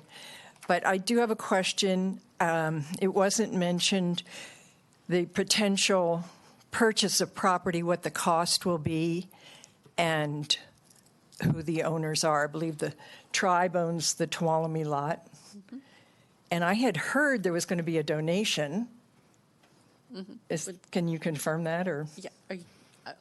So for the property, yes, the county can only pay fair market value, and both of the owners of the property know that. We went into the bid submittal with that. For the Tuolumne parcel, it will be a combination of a purchase of one of the parcels and a donation of the other parcel. For the Groveland site, again, it's a partnership deal. We will be purchasing from a private landowner a small portion of his total acreage that he owns, and then it's a generous donation by Groveland Community Service District for 2.5 acres for that project. And can you say what the purchase price would be? We don't know yet. If we go on to phase 2, what will then need to transpire is we will need to obtain the services of an appraisal firm to go out and appraise the properties. So that's not included in the $8 million and $10 million? Yes, it is. It is. Purchase of the property, yeah. The estimate? No. I don't believe Cummings did not add the property to this. Oh, it's not included. And I just want to underline TY's request that you strongly consider solar panels. I heard you, I couldn't really hear everything you were saying, Mike. But you said something about it was too expensive. Solar panels are too expensive. They can be. Okay. It's just something we have to balance with available budget. Okay. Buildings first. I mean, it's my understanding that in the long run, they pay for themselves. Absolutely. And not too long a run these days. Well, one thing to remember, Tuolumne County appreciates a very, very low electrical rate for our municipal buildings. So you're right, solar would pencil out, but it would take us a lot longer than what normally happens under a normal electrical rate. Mm-hmm. Okay, thank you.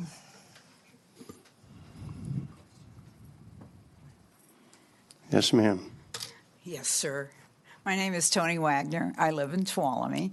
I love the town of Tuolumne, and I think this Resilience Center will just add to the wonderful nature of downtown Tuolumne as a community. We've got the hall and the park and the ball fields and the pool, and it's just it's such a part of this community, economically poorer community and all that. But we come together as a community and constantly driving through town. There's always something going on. This will just add to it, and hopefully the revitalization of the town, which I can see this happening. So it's a positive thing. Want this for Tuolumne? Make sure it happens. Thank you. Thank you. Sir, are you coming up? Please. And I'm from Tuolumne also, and echo the sentiments of the community and how excited we are at the opportunity that this does provide for our community. A couple things I was kind of wanted to bring up is that before, when there was a rim fire, Tuolumne Township was utilized as the center for the fire, and it actually handled the situation quite well. We have a industrial kitchen. We have a hall that's enclosed that could house people.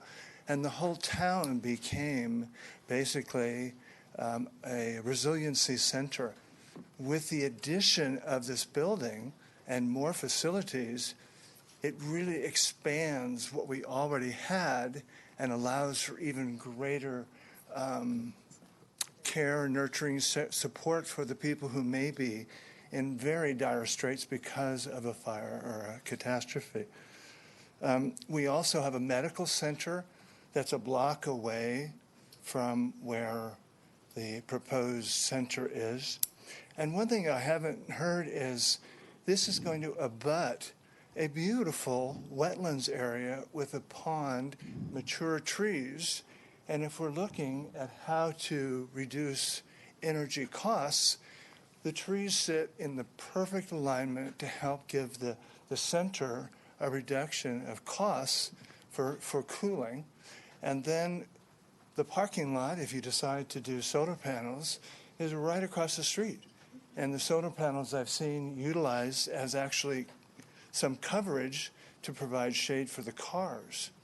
There's also a road that comes directly into the center that's virtually never used. So it's an open thoroughfare that has great access. And there's actually three ways actually to access that property. I had heard a while back, and someone needs to refresh the current situation. I had heard that Groveland was having some issues with water and their providing of water. Well, I know in Tuolumne we have our own water district. We have infrastructure for providing the water and the electricity already in place, and I don't know how much that adds to the bottom line cost factors. And the wetlands is beautiful, and when you go to this resilience center, you're going to have natural landscaping of tall, mature trees, water. There's a trail and benches around the around the water area that really extends the Resiliency Center into a beautiful natural environment with ducks and geese. Also, I don't know if Sure. geothermal, is geothermal at all an option for? Sure, how much And then longer? lastly, Okay, thank you. and Go ahead. Okay. And lastly, its location sits right in the heart of our little town. It's right next to the library, the youth center, baseball fields. It's a block and a half away from a commercial kitchen and the covered area that I described as Memorial Hall. Okay. So, Sir, thank you very much. Excuse me, can I have 1 minute? I'm almost done. You don't wish to hear? We still have two more ladies that wish to speak, sir. I'm shocked and horrified that people would not want to let everybody have a view and an opinion. But I will yield to your wishes, and I do hope that you will see the advantages for Tuolumne. Thank you. Thank you for your time. Thank you. Oh, and one last thing. Would all the people from Tuolumne raise your hand? I just thought Thank it would you. be fair to let everybody have equal say. Thank you. Thank you.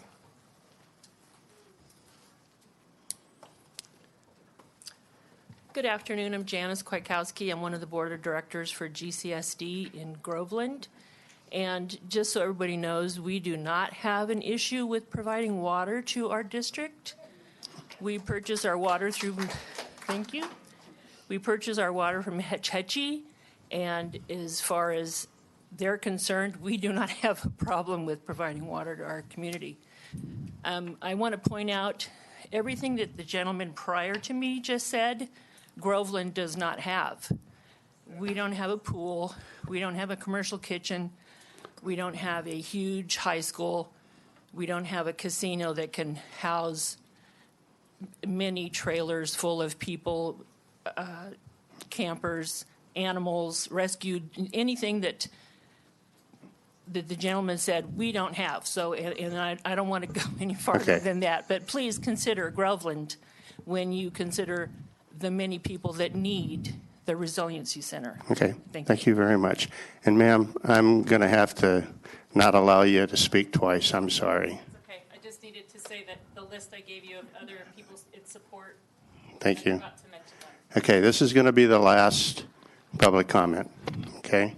My name's Ann Leonard, and I want to thank the board and especially the people who've been working on this project. You've done a fabulous job. And I really don't see any reason why we have to fight with each other, Groveland against Tuolumne. I think 2 resilience centers would be wonderful for our whole community, and I hope the board sees fit to grant both of these centers, not one, not pitting us against each other. Thank you. And so that's the end of public comment. I'm going to bring it back to the board, but before I do, I got to make a comment, okay? Actually, I'm going to probably make 2 or 3. First of all, thank you, everybody from Tuolumne, from Groveland, from points wherever in or outside Tuolumne County that are interested in this project. For those people listening and not being able to see the crowd here, almost every seat is filled, and we've lost about 10 people during the public comment. So the interest level in this county in both resiliency centers is extremely high for very good reasons that have been articulated by everybody that spoke. I, for one, am not here to pick my favorite child, okay? As far as I'm concerned, this county has been very clear all the way along, and if I speak out of turn, I'm sure one of my colleagues on the board will be glad to verbally slap my wrist. But we are here to support 2 resiliency centers in Tuolumne County. And I want to, again, she's been thanked several times, but we would not be here if it wasn't for Mo, okay?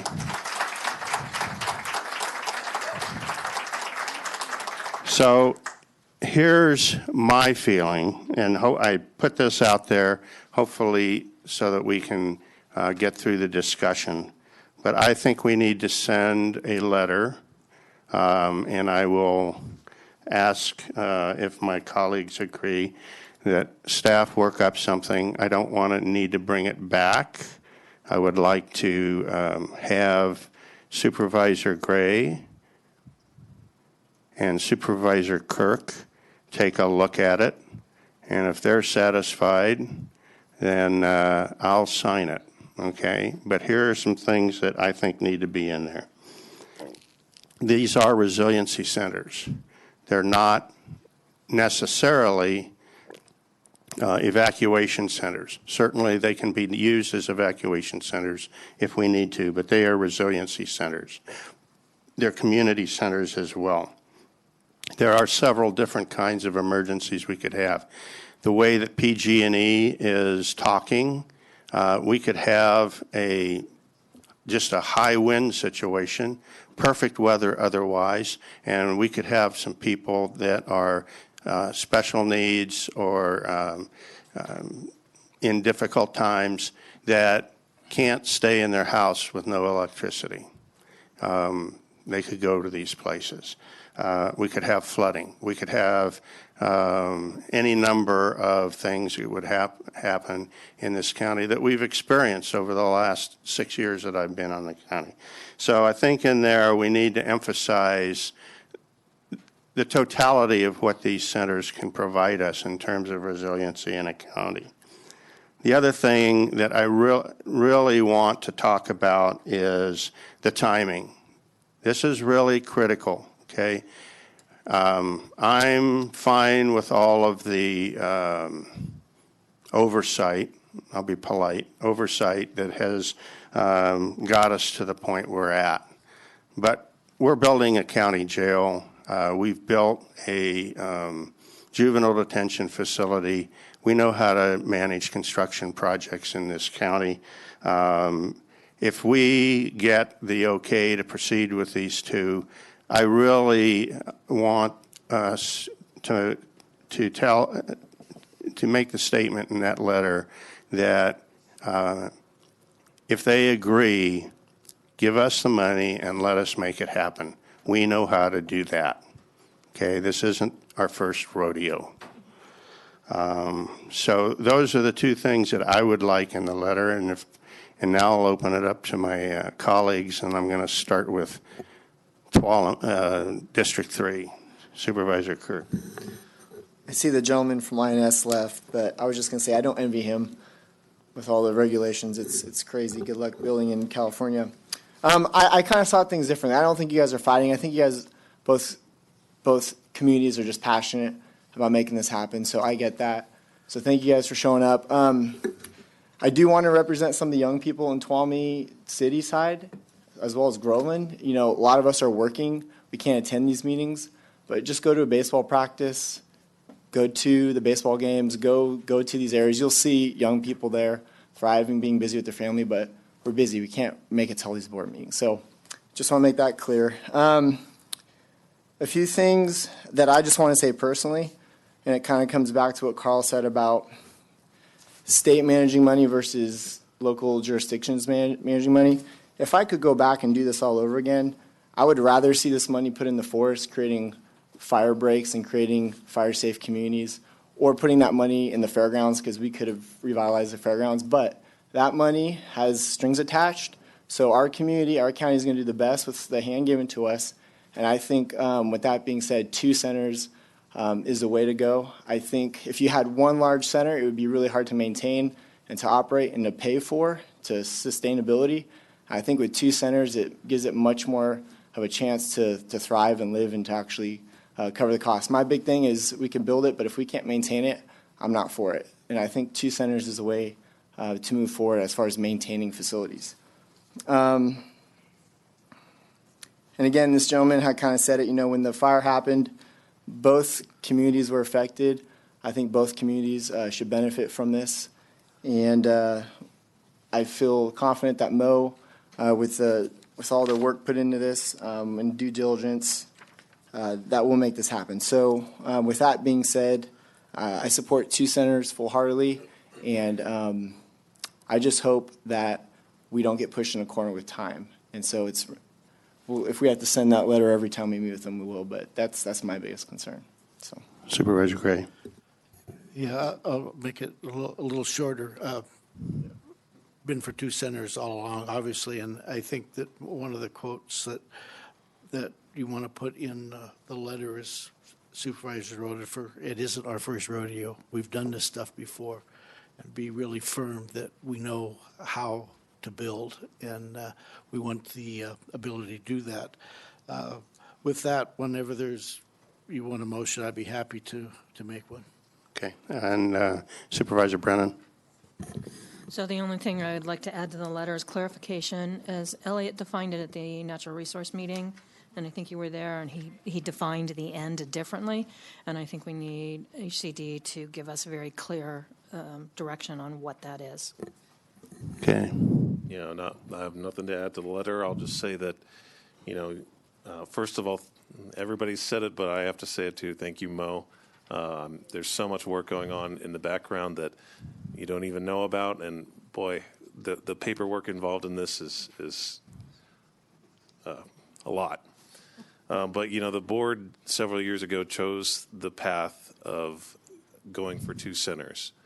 It wasn't the easy path, but I think it was the right path, and so that's the path that we're still on and what we're still striving for. I mean, you talk about, we're talking about a Groveland Center and a Tuolumne Center, but really it's much more than that. When we talk about Groveland, we're talking about Pine Mountain Lake and Big Oak Flat and Tuolumne City. That's going to service Ponderosa Hills and Cedar Ridge, Willow Springs.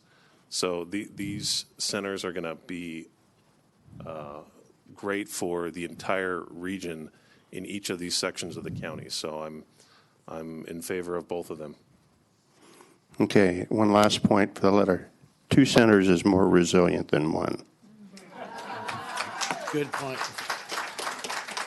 Okay, Supervisor Gray. Yeah, Mr. Chairman, I move that we approve moving forward with Phase 2 of the CRC project with the construction of two facilities. Do I have a second? I'll second that. Okay. It's been moved and seconded. All those in favor signify by saying aye. Aye. Opposed? Abstained? 5-0. Okay, we are going to take a... Thank you. We're going to take a 9-minute break. Please be back by 3:20. We're way behind.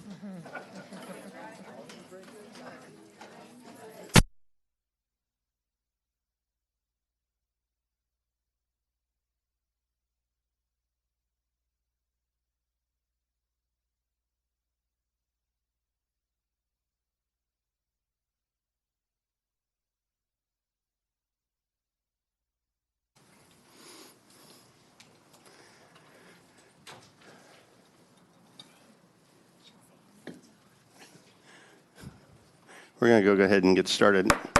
So we're back in session. Would the clerk please read it's 2 o'clock somewhere in Tuolumne, Kent, our 2 o'clock appointment. This is consideration of providing staff direction on the future of the economic development and the approval of the class specification, pay range, and assignment to bargaining unit. Ms. Riggs. All right. Good afternoon. Tracy Riggs, County Administrator's Office. The item before you today is to consider what direction your board would like to take for the future of economic development. As you are aware, in February, your board made the decision to withdraw from the JPA with the City of Sonora for the Tuolumne Economic Development Authority. And at that time, on March 5th, the contract with the Economic Development Director was terminated, and all economic development or formal services for economic development ceased at that time. Since that time, Eric Earhart in my office and myself and David's staff have been taking on any requests for any type of services to help coordinate that. But as your board is well aware, that is not where we are skilled. We are doing the best that we can, but we do feel like those individuals are not being served as well as they could be. So on April 23rd, the County Council and Auditor Controller gave the Economic Development Authority Board the management and financial audits. And now that we have those audits, we had put out, I'm sorry, I'm going to back up a bit. We had put out a recruitment for an interim economic development director. We held one round of interviews, decided we maybe wanted to do another round, and a decision was made to not fill that position and move towards a more permanent solution. So we are here today looking to your board to provide what that might look like. We give you a few options. Your board has always said that you wanted to do something for economic development going into the future. And the reason that I'm here before you today is if you would like this built into your fiscal year 1920 budget, this is the time we would need to know what that would look like so we can start incorporating those costs into the budget next year. There are two ways your board could look at providing these services. There's a contract where you have an independent contractor who does those services. We arrive at who does that service by doing a request for proposals. And the other way we could go is with an employee. Remembering with a contract that it is very limited in scope and influence on how that work is conducted. We can give performance measures that they must meet within that contract, but we have very little ability to influence the way that work is conducted, as opposed to an employee where your board has total scope and influence for creating policy, the way services are delivered, and oversight. As a result of the management audit that was delivered to the TCEDA board, County Council and Auditor Controller myself have looked at those quite closely, and it is our feeling that the county does have administrative policies, procedure, process, and oversight currently available that we would meet all of those concerns outlined in that report. So there are two ways, like I said, there's a contract, there's an employee where it is a department within the county, and there are two ways if you were to have a department in which that you could have that position appointed and supervised. And so you will see there is the position that could be appointed by the Board of Supervisors. That's how your CRA director, your Human Services director is appointed. And they serve at the pleasure and the will of the board. And they also, all of the evaluations are also done in partnership with myself and the board for those individuals. The other way that we do have two other director positions. One of those is a department head in which they are appointed and serve at the will and the pleasure of the county administrator. And those are the two directions you can go, and we are looking to you on which way that you might like this to move into the future. It's also come up in the past conversations with members of the community that we could look at, do you do something, and I've thrown this out here, this isn't a recommendation, just an option for you to consider, is in addition to having an economic development director who focuses on your retention and your recruitment of new businesses, do you also look at something like a project coordinator? And that project coordinator, once those projects, whether it's an expansion of a current business or it's a move or maybe a new business coming in, once the decision is made that this is what they want to do, the new project coordinator could come in and they begin that process of the hands-on and working between the different entities that they need to work with in order to bring that business to fruition. And right now, in the past, that was done between the Economic Development Director before and then some county staff. Right now, a lot of who's taken on the brunt of that type of work in these last 2 months is really your CRA department. This would help to take some of the pressure off of them in this work and allow them to really have someone kind of hands-on while we still focus on retention and recruitment at a larger scale. And with that, we look to you to provide any direction or answer any questions. Okay. Go ahead, Supervisor Gray. I think the options that you provided us are appropriate. The situation that we always worry about is the losing that contact, and you mentioned the project person working with the CRA. I think is very important. It's something that was done a lot in the past. I'm not sure daily, but regularly. And I don't think the scope of that work would change with the individual that we would hire. I'm believing that in the research that I've done, that the best way to do this, it would be through an employee versus a contract. Some of the contracts that have seen have not been long lasting, and although some of them very successful. I think it's a lot dependent on the person. So I think our best odds of being successful would be having one that would be an employee of the county. Okay. Supervisor Campbell? Yeah, thank you for the work that you've done on this, and I'm glad that we're talking about a permanent position and not an interim. I think this is the right way to go. We've had some more time to process lessons that we've learned from economic development agencies in the past, and we've been able to kind of look at what has worked and what hasn't worked, and just taking all of that together with what's proposed here, I'm in favor of having this be a staff position within the county, and I'd still like to have some kind of oversight with the board, with board involvement in that, just so that it's this person or persons or what this ends up becoming, that they're not just working autonomously, that they're going to have support, and that they will be able to work in the county and with other agencies. So that's where I am. Okay. Supervisor Kirk?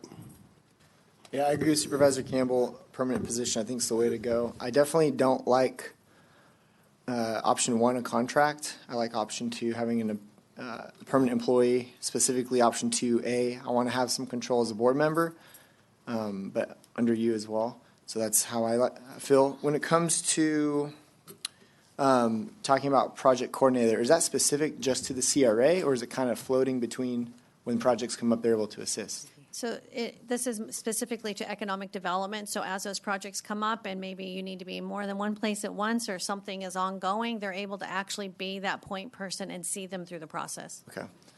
So I guess for purposes of today, I like 2A, and then I guess we'll have further discussion if we're going to maybe go down the road with the project coordinator as well. Today's just for the position of the... Right. Today before you is just the classification, pay range, and assignment to bargaining unit for your economic development director, and that would allow us to just begin the recruitment process.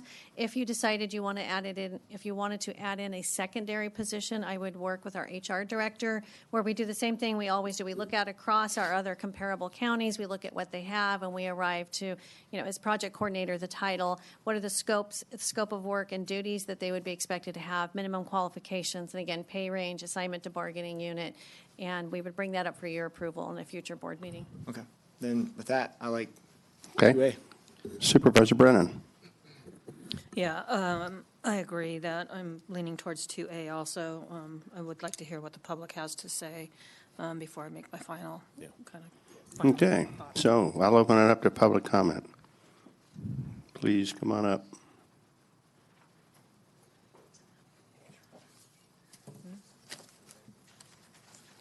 Hello, David Goldenberg again here.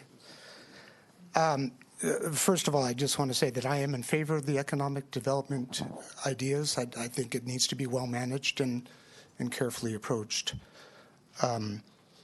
Tracy, I read your May 3rd letter to the board discussing these things, and it talks about, the employee versus independent contractor, and absolutely correct. When there was a California Supreme Court ruling on this area, about independent contractors, and it was very clear. They had what they call the ABC rules, that they would play by, and so I read you A, that the worker is free from the control and direction of the hirer in connection with the performance of the work, both under the contract for the performance of the work. So, If you allow that to go to an independent contractor situation, you're giving up a whole bunch of, oversight. So, it looks like the board is definitely in favor. Supervisor Kirk mentioned, going with 2A, and I think a board appointee, under the direction of the CAO makes very good sense. So, thank you. Thank you. Yes, sir. Come on up.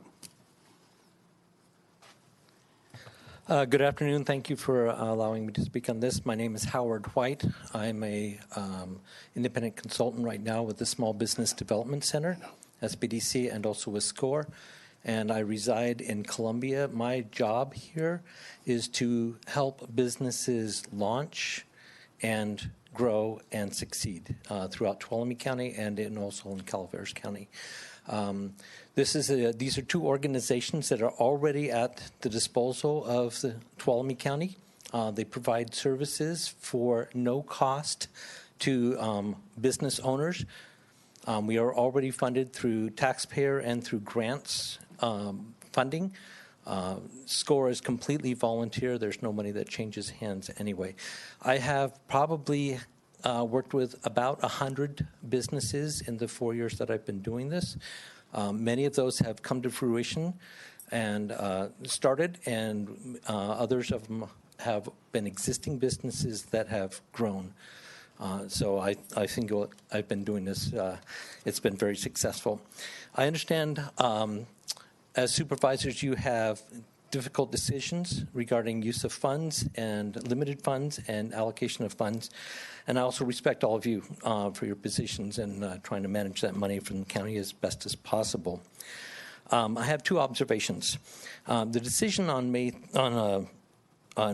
March 3rd was to bring an interim director in, and my understanding was that it was going to move rather quickly. You had allowed 2 weeks for basically people to submit applications for that position, and you held interviews quickly after that. And those interviews apparently did not generate a good client for you, a good candidate for you, and so you went on to a second set. But here it is 2 months later, and really there's nothing been done except for the work that your team has been doing with economic development. So two comments on that. First of all, SBDC and SCORE would be available to assist if you needed anything from that. And I'd like to volunteer both organizations on your behalf for that. Secondly, because of the, primarily I understand, because of the short-term duration of this application, the interim director, people had declined working with that. So is the decision to abandon search for an interim director primarily because of that? And do you think that you will have, through your searches for an interim director, a good candidate for the long-term director? Ms. Riggs, you want to answer that? So this is actually for a permanent solution. Yes, so you'll see the full-time. we've taken. So yes, the individuals who had withdrawn, who actually were scheduled for both rounds of interviews, after we talked to them and made sure they understood that it was a temporary position, they withdrew their application and said they would be interested in a permanent solution. So we're hoping that we will garner a much larger pool of qualified candidates should this be a permanent position. People were also coming from outside the area, and we'd hate for anyone to obviously uproot their family and move for something that's not permanent. Okay, thank you for that. Certainly there were some that were okay with the short-term duration of that. The second observation that I have is that you're taking tomorrow and reallocating the remaining funds of about $53,000 to other projects. So what I'm hearing is that the message you're sending is we are not going to be investing any more in business development, economic development in Tuolumne County until such time that you have a full-time director assigned. Is that true or not true? Ms. Riggs, you want to answer that? So again, both Eric Earhart and myself have been making contact and working with individuals along with David Gonzalez and his staff. So we've been trying to provide what we can and making the connections for those that we know about. Okay, and thank you for that. And I'm not denying any of that. But I know it's also in addition to your normal responsibilities, and you have day jobs, and this adds on top of that. So my concern is I have clients today that are struggling with issues. A lot of them are permitting issues and other things which are delaying their ability to launch a business.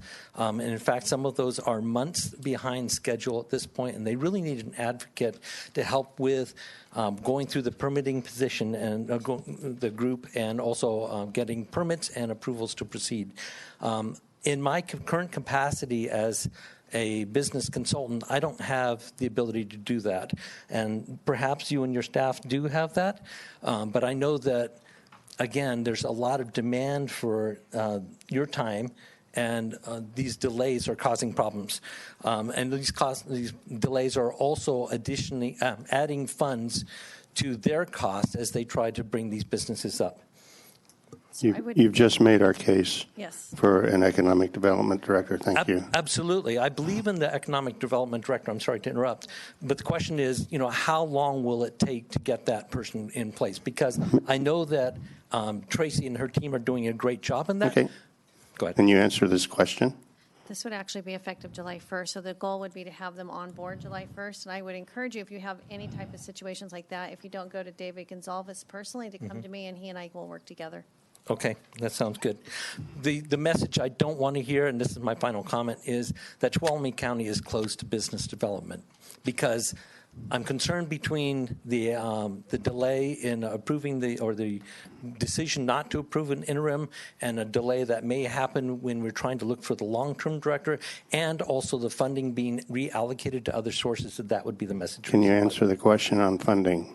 So a couple things. I do want to go back to the reason the recommendation is coming forward now is by the time we did a full-scale recruitment, we would almost be to where we are now, and I would rather just do it once and get someone who could be here permanently.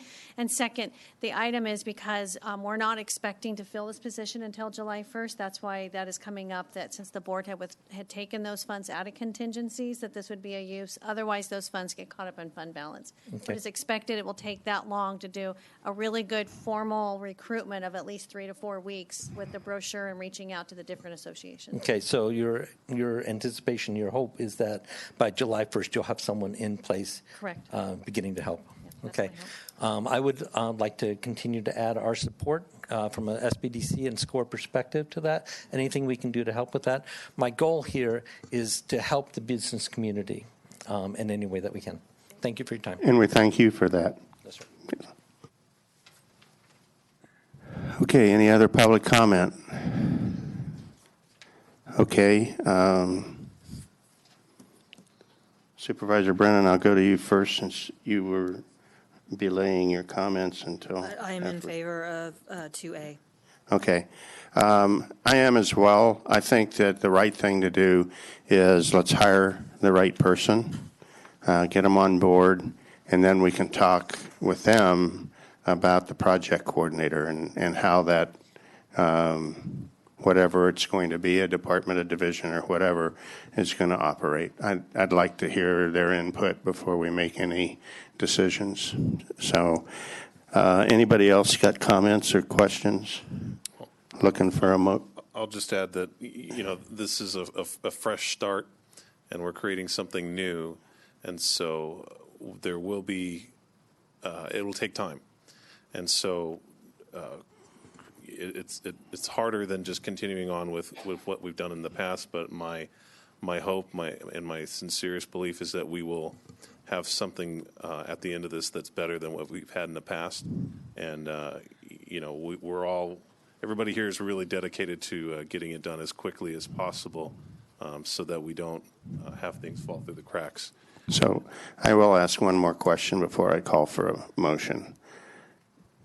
And I'm asking you to speak for the whole staff, okay? Is the staff confident that with respect to the grand jury report and with respect to the management and financial audit, that our current employee processes, procedures, policies, and all of that is sufficient to address all of those issues, should we go down the path of having an employee? We are. Thank you. Okay, with that, a motion for staff direction to, I'll just read what's on the agenda here. Approve the class specification, pay range, and assignment to bargaining unit. Is that what you wanted? Second. Okay, I've got a motion and a second.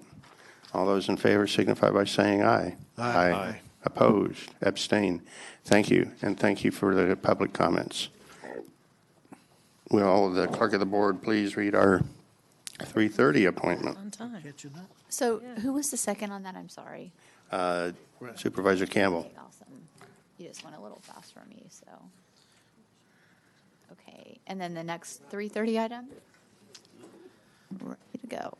Okay, this is a public hearing to consider to extend the interim urgency ordinance number 3355, placing the moratorium on commercial and research cultivation of industrial hemp, and review for an additional 22 months and 15 days, issue a status report on action taken to alleviate the need for the urgency ordinance, and direction to staff regarding the industrial hemp work, notice of exemption.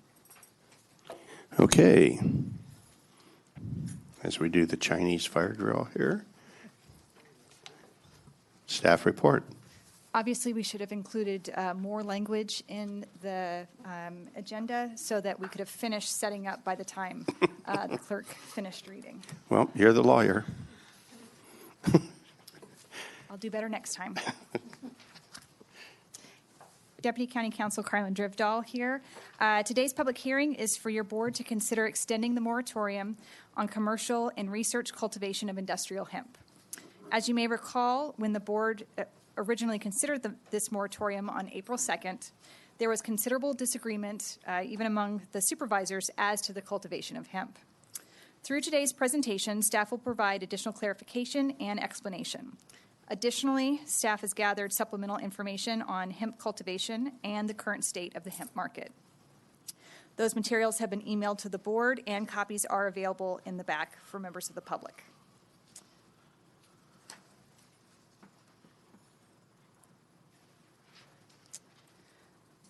On April 2nd, as I said, your board adopted interim urgency ordinance number 3355, which established a 45-day moratorium on commercial and research cultivation of industrial hemp. This action is authorized by Government Code Section 65858. Your board can extend this moratorium for an additional 22 months and 15 days if, after a public hearing, your board makes specific findings. First, that there's a current and immediate threat to the public health, safety, or welfare, and that approval of the prohibited use, here industrial hemp cultivation, would result in that threat to the public health, safety, or welfare. This does require a 4/5 vote. If your board decides not to extend the moratorium, it will expire on May 17th, at which time the Agricultural Commissioner will be required to issue industrial hemp registrations, and hemp could be grown in any zoning district that allows agricultural operations. So in addition to today's staff report, the evidence supporting these findings will be presented during the remainder of the presentation. So I'm Kelly Schroeder, the Ag Commissioner in Tuolumne County. Good afternoon. The registration regulation was approved on April 25th by the Office of Administrative Law. It went into immediate effect, as Carlin mentioned. Counties without moratoriums are now legally required to register industrial hemp growers who meet the application requirements. I would like to point out that this regulation was first submitted to the Office of Administrative Law on November 8th, 2018. It's taken 6 months to get just this portion of the registration package developed and approved. During a conference call last week with the California Department of Food and Agriculture, they stated that they are currently working on draft sampling and testing regulations. They were unable to confirm if the regulation package would be completed and approved by the Office of Administrative Law in time for the industrial hemp harvest this year. And this year's harvest could occur depending on planting times between September and October. It's highly unlikely that within the next 5 to 6 months, the regulation package will be finalized, their draft, go to Office of Administrative Law, and go through the comment period in that time period. And also, nursery regulations have yet to be even drafted by the California Department of Food and Ag. So the most pressing issue is the lack of sampling and testing regulations. CDFA was very firm in their conference call last week that a grower must provide lab results to the Ag Commissioner's office from an approved lab prior to harvest. They stated without these lab results, a grower cannot harvest their crop. However, as I've previously mentioned, the regulations are still being drafted. And a lack of nursery regulations also leaves a huge hole in the complexity of industrial hemp. CDFA has yet to begun to draft these regulations, and it is unclear if the plants at the nursery level will have to be tested for THC levels. So at this point, it's also unknown if CDFA is going to draft any other portions to the regulatory package in regards to industrial hemp.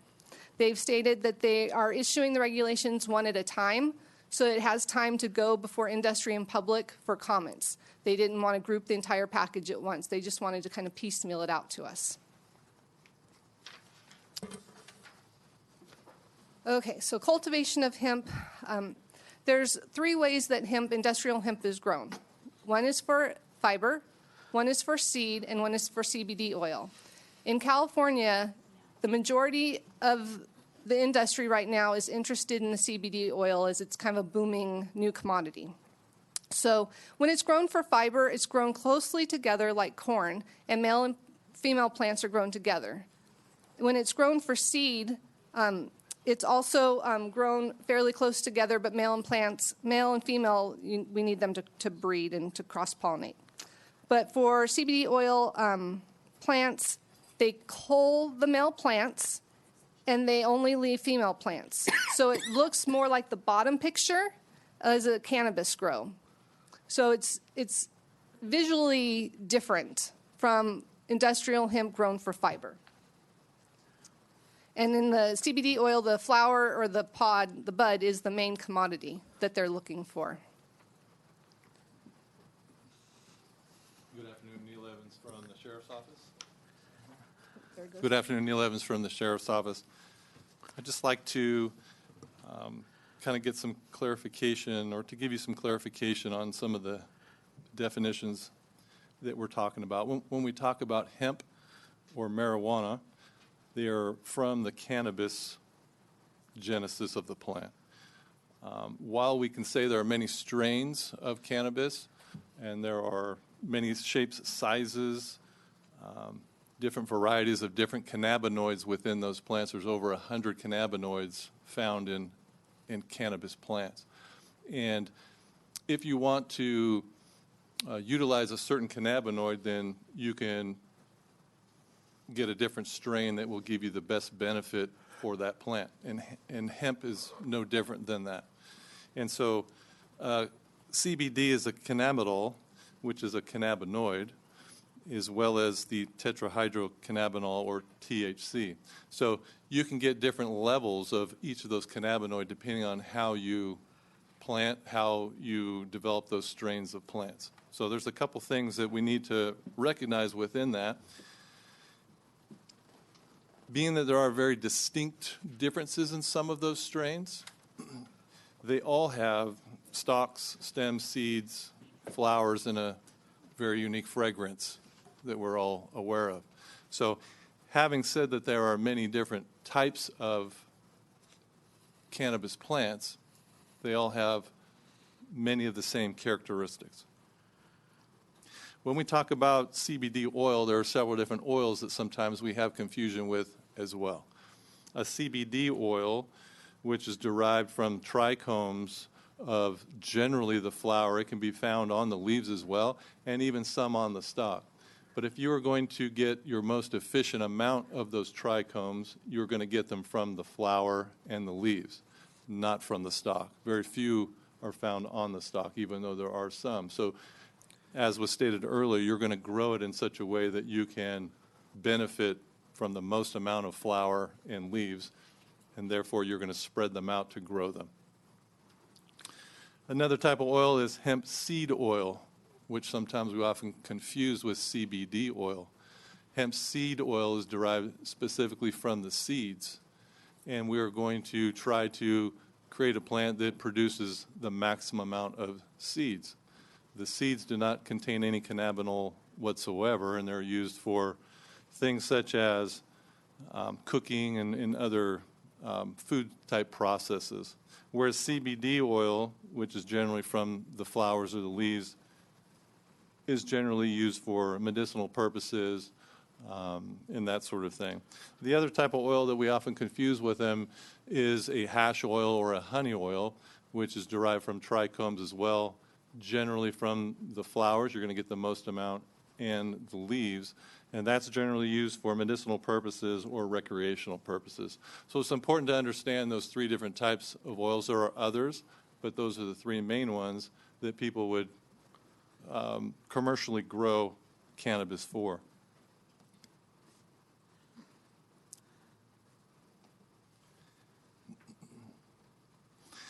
One of the biggest things that we are concerned with is any type of enforcement when it comes to the current cannabis ordinance.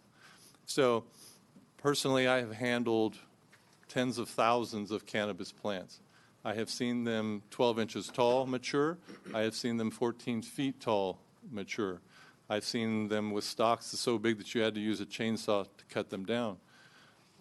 I've seen many different types of strains. And the thing that I want to get you to be aware of is, even though I have testified as an expert in court on cannabis cultivation, if you had two cannabis plants in front of me, one being hemp, the other being classified as marijuana based on its THC level, I would not be able to tell them apart. So we have many staff members of my agency, as well as county code enforcement, that does not have the experience that I have, and we are potentially going to be asking them to make that type of decision when a call comes from the public for a nuisance type ordinance. So that is the basic premises that we're coming with. Where we have a bit of concern is that we feel that we will not be able to enforce the current cannabis regulation if a hemp ordinance is passed without taking into consideration zoning issues as to where it's being allowed to grow.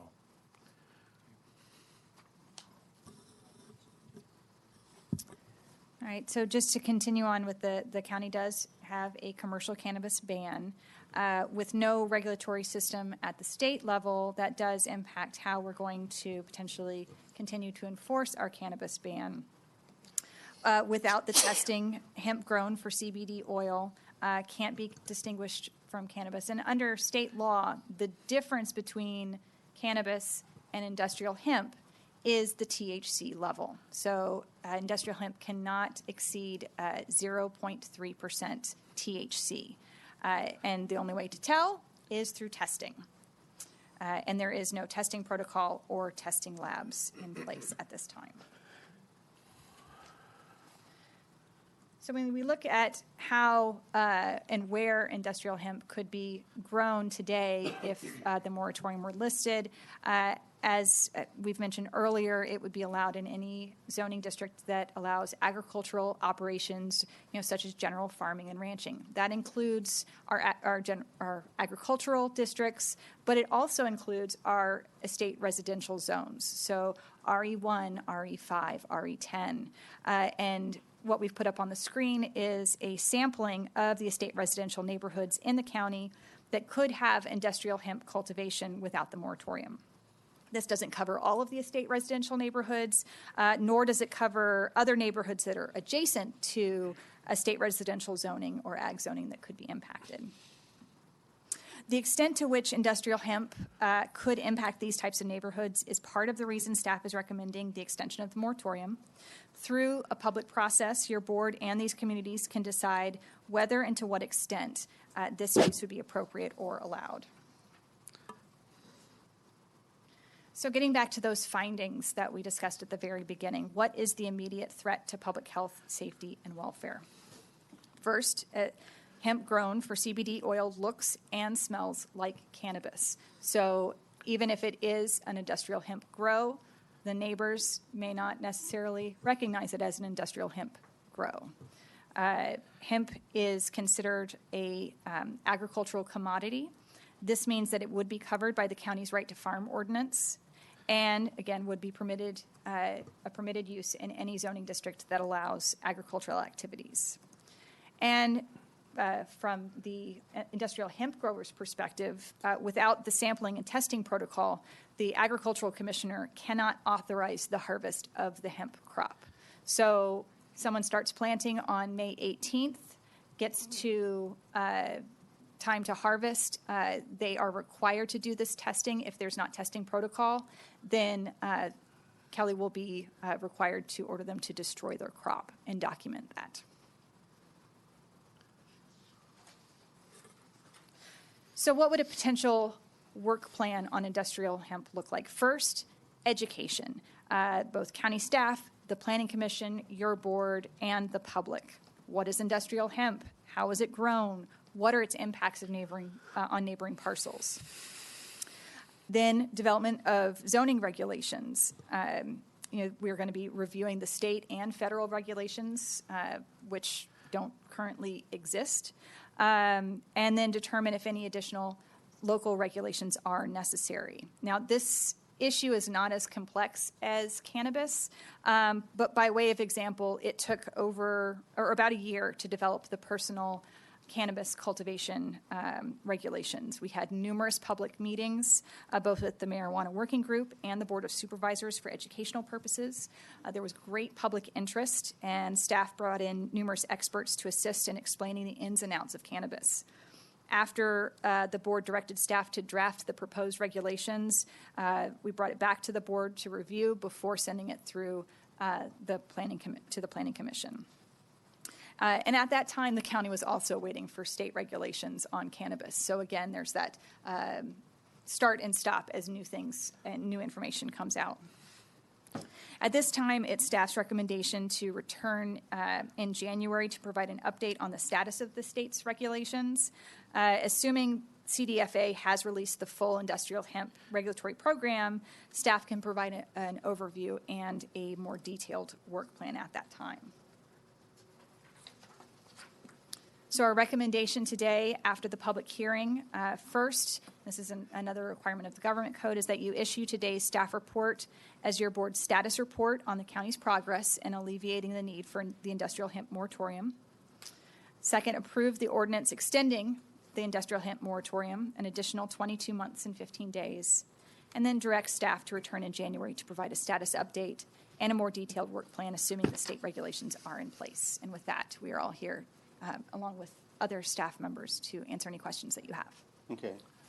So this is a public hearing. I'm going to open up the public hearing. First thing we're going to do is ask if there's any questions of staff by the board. I just have one. Go ahead. One. On a 22-month length of moratorium, hypothetically, should everything come together in a perfect world, would you have to wait to 22 months? Absolutely not. Okay. Just want to get that clear. Yes. And the next thing, obvious question, is what happens after that 22-month and 15-day period? Unless there is a new reason for an urgency ordinance, it would expire. Okay, so we can't just sit on our heels, and we got to continue to work this program diligently, et cetera. And that's what your work plan was for, correct? Correct. Okay, thank you. Any other questions of staff before I open?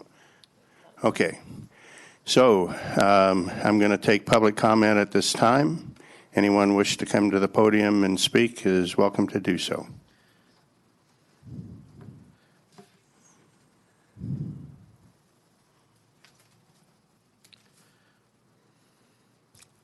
David Goldenberg. Excuse me. Yeah, I do believe a careful approach is needed here. I think it was painfully obvious on how one approach isn't made that way, and it can backfire on a lot of issues in Calaveras County, going through some of the things that they went through, different areas, but similar. Understand for all the reasons. I don't have a stance one way or another on this in particular. It's this 22.5-month thing just is a little bit of a bother, and I know Supervisor Gray just said, do we have to wait that long? The state has apparently indicated they're 5 to 6 months out at least, could be longer. I think maybe a more prudent approach might be for the board to consider, prolonging the 6 months and then revisit it at that time, and if necessary, can extend it again then. Just putting it out 22.5 months, and then may take that long, right? I understand that, but it just seems like we're not really acting well as government and making decisions if we that's a pretty prolonged period of time. That puts it out, we're out into, like March of 2021. Ms. Dribdahl, would you like to answer that? Well, again, the way the government code is set up is for the initial 45 days, and then because you had a public hearing at that first meeting, that the second extension is for 22 months and 15 days. And in essence, that gives you 2 years, hence the wonky 22 months and 15 days. So, I'm sorry, go ahead. And so the staff's recommendation is not, let's wait 22 months and 15 days to come back, but we'd like to get direction from the board to come back in January and update and determine what else is needed and how to start the plan to, whether there's going to be any local regulations on this. Okay, I'm not sure I understand all of that. I guess you're saying the board couldn't do 6 months if they desired to, or are they locked into this 22 and a half months? The government code allows for one extension, and it is up to 22 months and 15 days. So up to 22 and a half months, not. Right, but that it then has not to be. necessarily to extend beyond that, so. Right, but they could do a lesser period, I guess is what I'm asking. But we could not then further extend it to get the rest of the 22 and a half months if we needed to. The one time only, okay. Okay, I understand better now. Thank you. I appreciate it. I didn't quite get that at first. Thanks. Thank you. Yes, ma'am.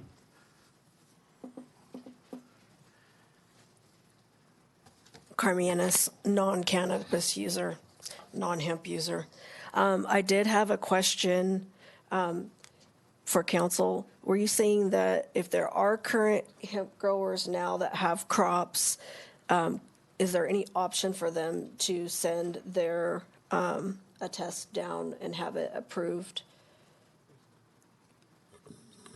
So currently, California Department of Food and Ag does not have any approved labs nor any protocols for sampling or testing. So they have told us that unless the grower can provide a certificate of the test from a certified lab, which they have not yet approved, I cannot allow harvest.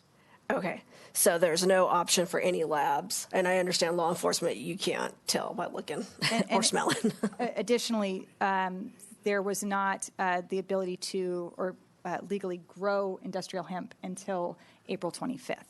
Okay. So there would not be any industrial hemp grows in the county at this time.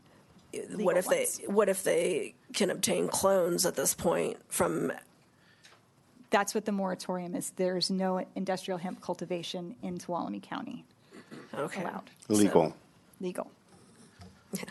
All right, thank you.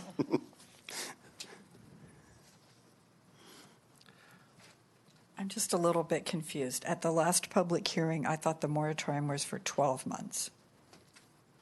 And now it's 22 months. That's almost 2 years. The first time it was for 45 days. Right. Well, the And 45 days, and then I thought the extension was like a year because we were talking about a year moratorium. No, it was the option was to come back for 22 months and 15 days. So was it different on the slides? No. Am I confused? Maybe? Because I remember it was a 12-month. I thought it was 12 months, but okay.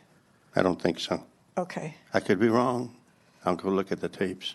Oh, no, that's all right. I'll stand corrected then. But I remember there was a huge outcry from part of the more cannabis-oriented community, I guess, and how 2 years would be very difficult for them since the moratorium went in effect on no outdoor growing at all.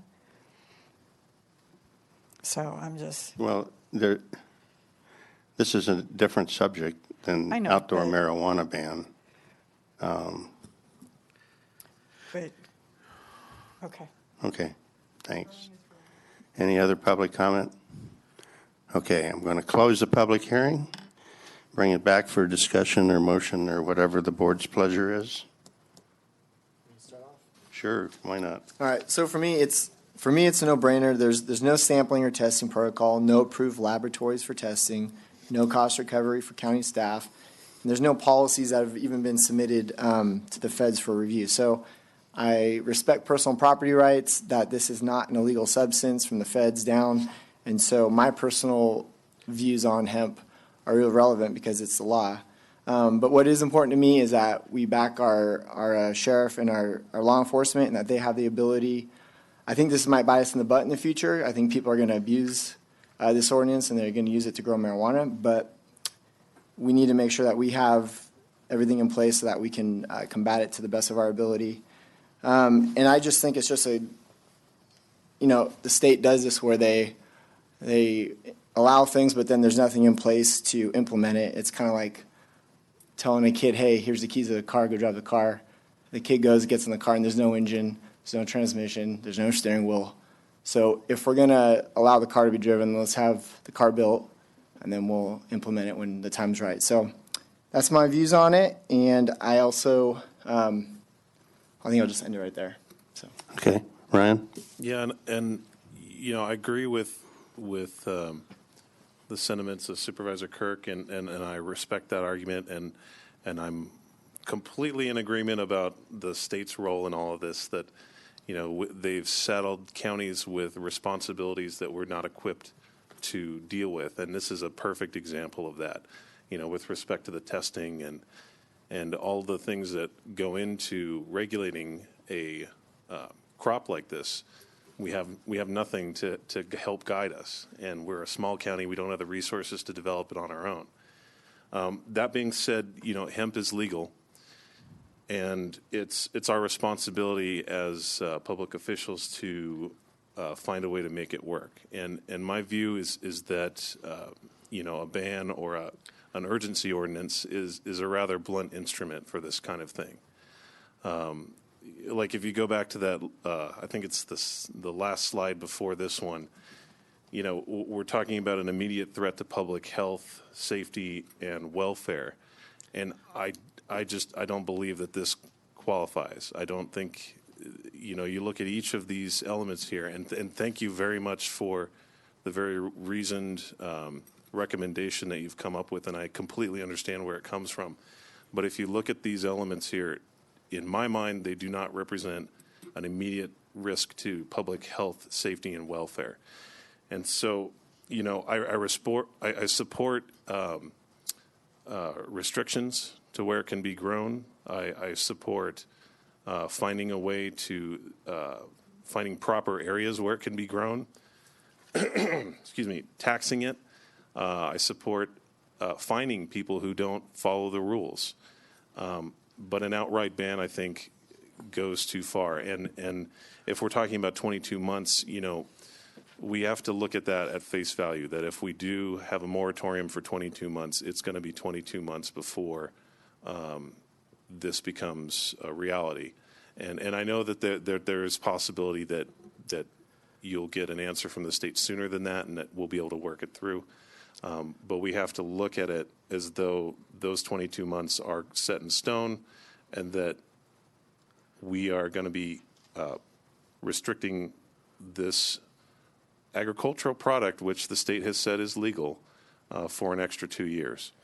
So that's where I'm coming from. That's why I can't support the recommendation of staff at this time. So Okay. Thank you. Supervisor Gray? Yes. My first question that I asked, or the only question I asked, is kind of where I think we need to understand. And from Supervisor Campbell's perspective, I understand Supervisors Kirk's perspective. I agree with. Unless the state has something to offer us in order for us to be able to do our job, this moratorium has to be in place. It would be, in my mind, really pretty stupid to move forward with anything and not have an understanding where we're going to be with the state of California. And I'm not talking against agricultural growing of hemp. I'm just trying to be realistic. We have to have the state with their ducks in order for us to move forward. Supervisor Brennan? Yeah, so this was a topic of conversation at the RCRC meeting, and I agree with what Supervisor Gray was alluding to, in that we have to have the direction from the state. We need to know. I think it would be irresponsible for us to say that we're going to start going down this road, people make an investment, and then they can't test it, and now we're sending staff out to, basically take it out and take that away from them. The only place that I would suggest a change would be on number 3, it said direct staff to return in January of 2020. I would say direct staff to return when we have clear direction from the state. So if that was November or, before January, then we would just bump that up a little bit so that we could have this conversation in a more informed manner and then look at what options would be available at that point. Okay. Knowing that, I think that 22 months is really a buffer because the reality of the state having this in place in 6 months, I think, is very, very optimistic. Okay, so it must be my day. I agree with everybody. One of the things that I do want to, we have to leave the moratorium in place. Without state guidelines and everything, we don't have any choice. That's my view. I do believe that circumstances may prove that 22 months and 15 days is not needed to resolve this, okay?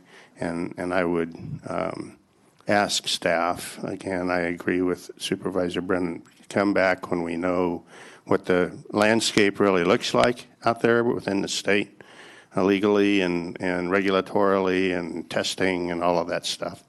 And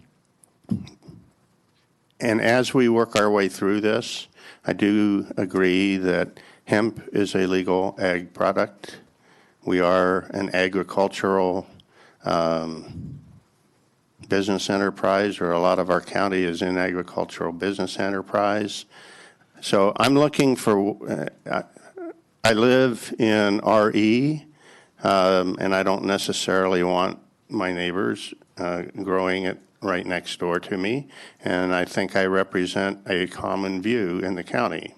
Whether it's a majority view or not, I don't know. I haven't done any official polling. But I think it's common enough that we need to consider that. So we're going to need to, as we move through this, before we pull the ban off, is we need to work through some very difficult, thorny issues on if we're going to do it, where, or if we're going to permit it, where are we going to permit it, how are we going to restrict it, how are we going to enforce it, and that needs to be informed by information that comes to this board from the staff. So with that, sort of really broad brush guidance, I guess, I'm looking for, unless somebody has something else to say, looking for a motion. So I will move on staff recommendation to issue a status report. Oh, I'm sorry. I'm going to say staff recommendation 1, 2, 3 with the modification that you'll update us when it's appropriate and you have appropriate information. So items 1, 2, 3, and 4 with that change to 3. Second. Okay, I've got a motion and a second. All those in favor signify by saying aye. Aye. Opposed? No. Okay, it is 4-1 with Supervisor Campbell dissenting. With that, I believe our business here is done. The meeting of the Board of Supervisors in Tuolumne County is adjourned. Good job, Mr. Chairman. Even though we had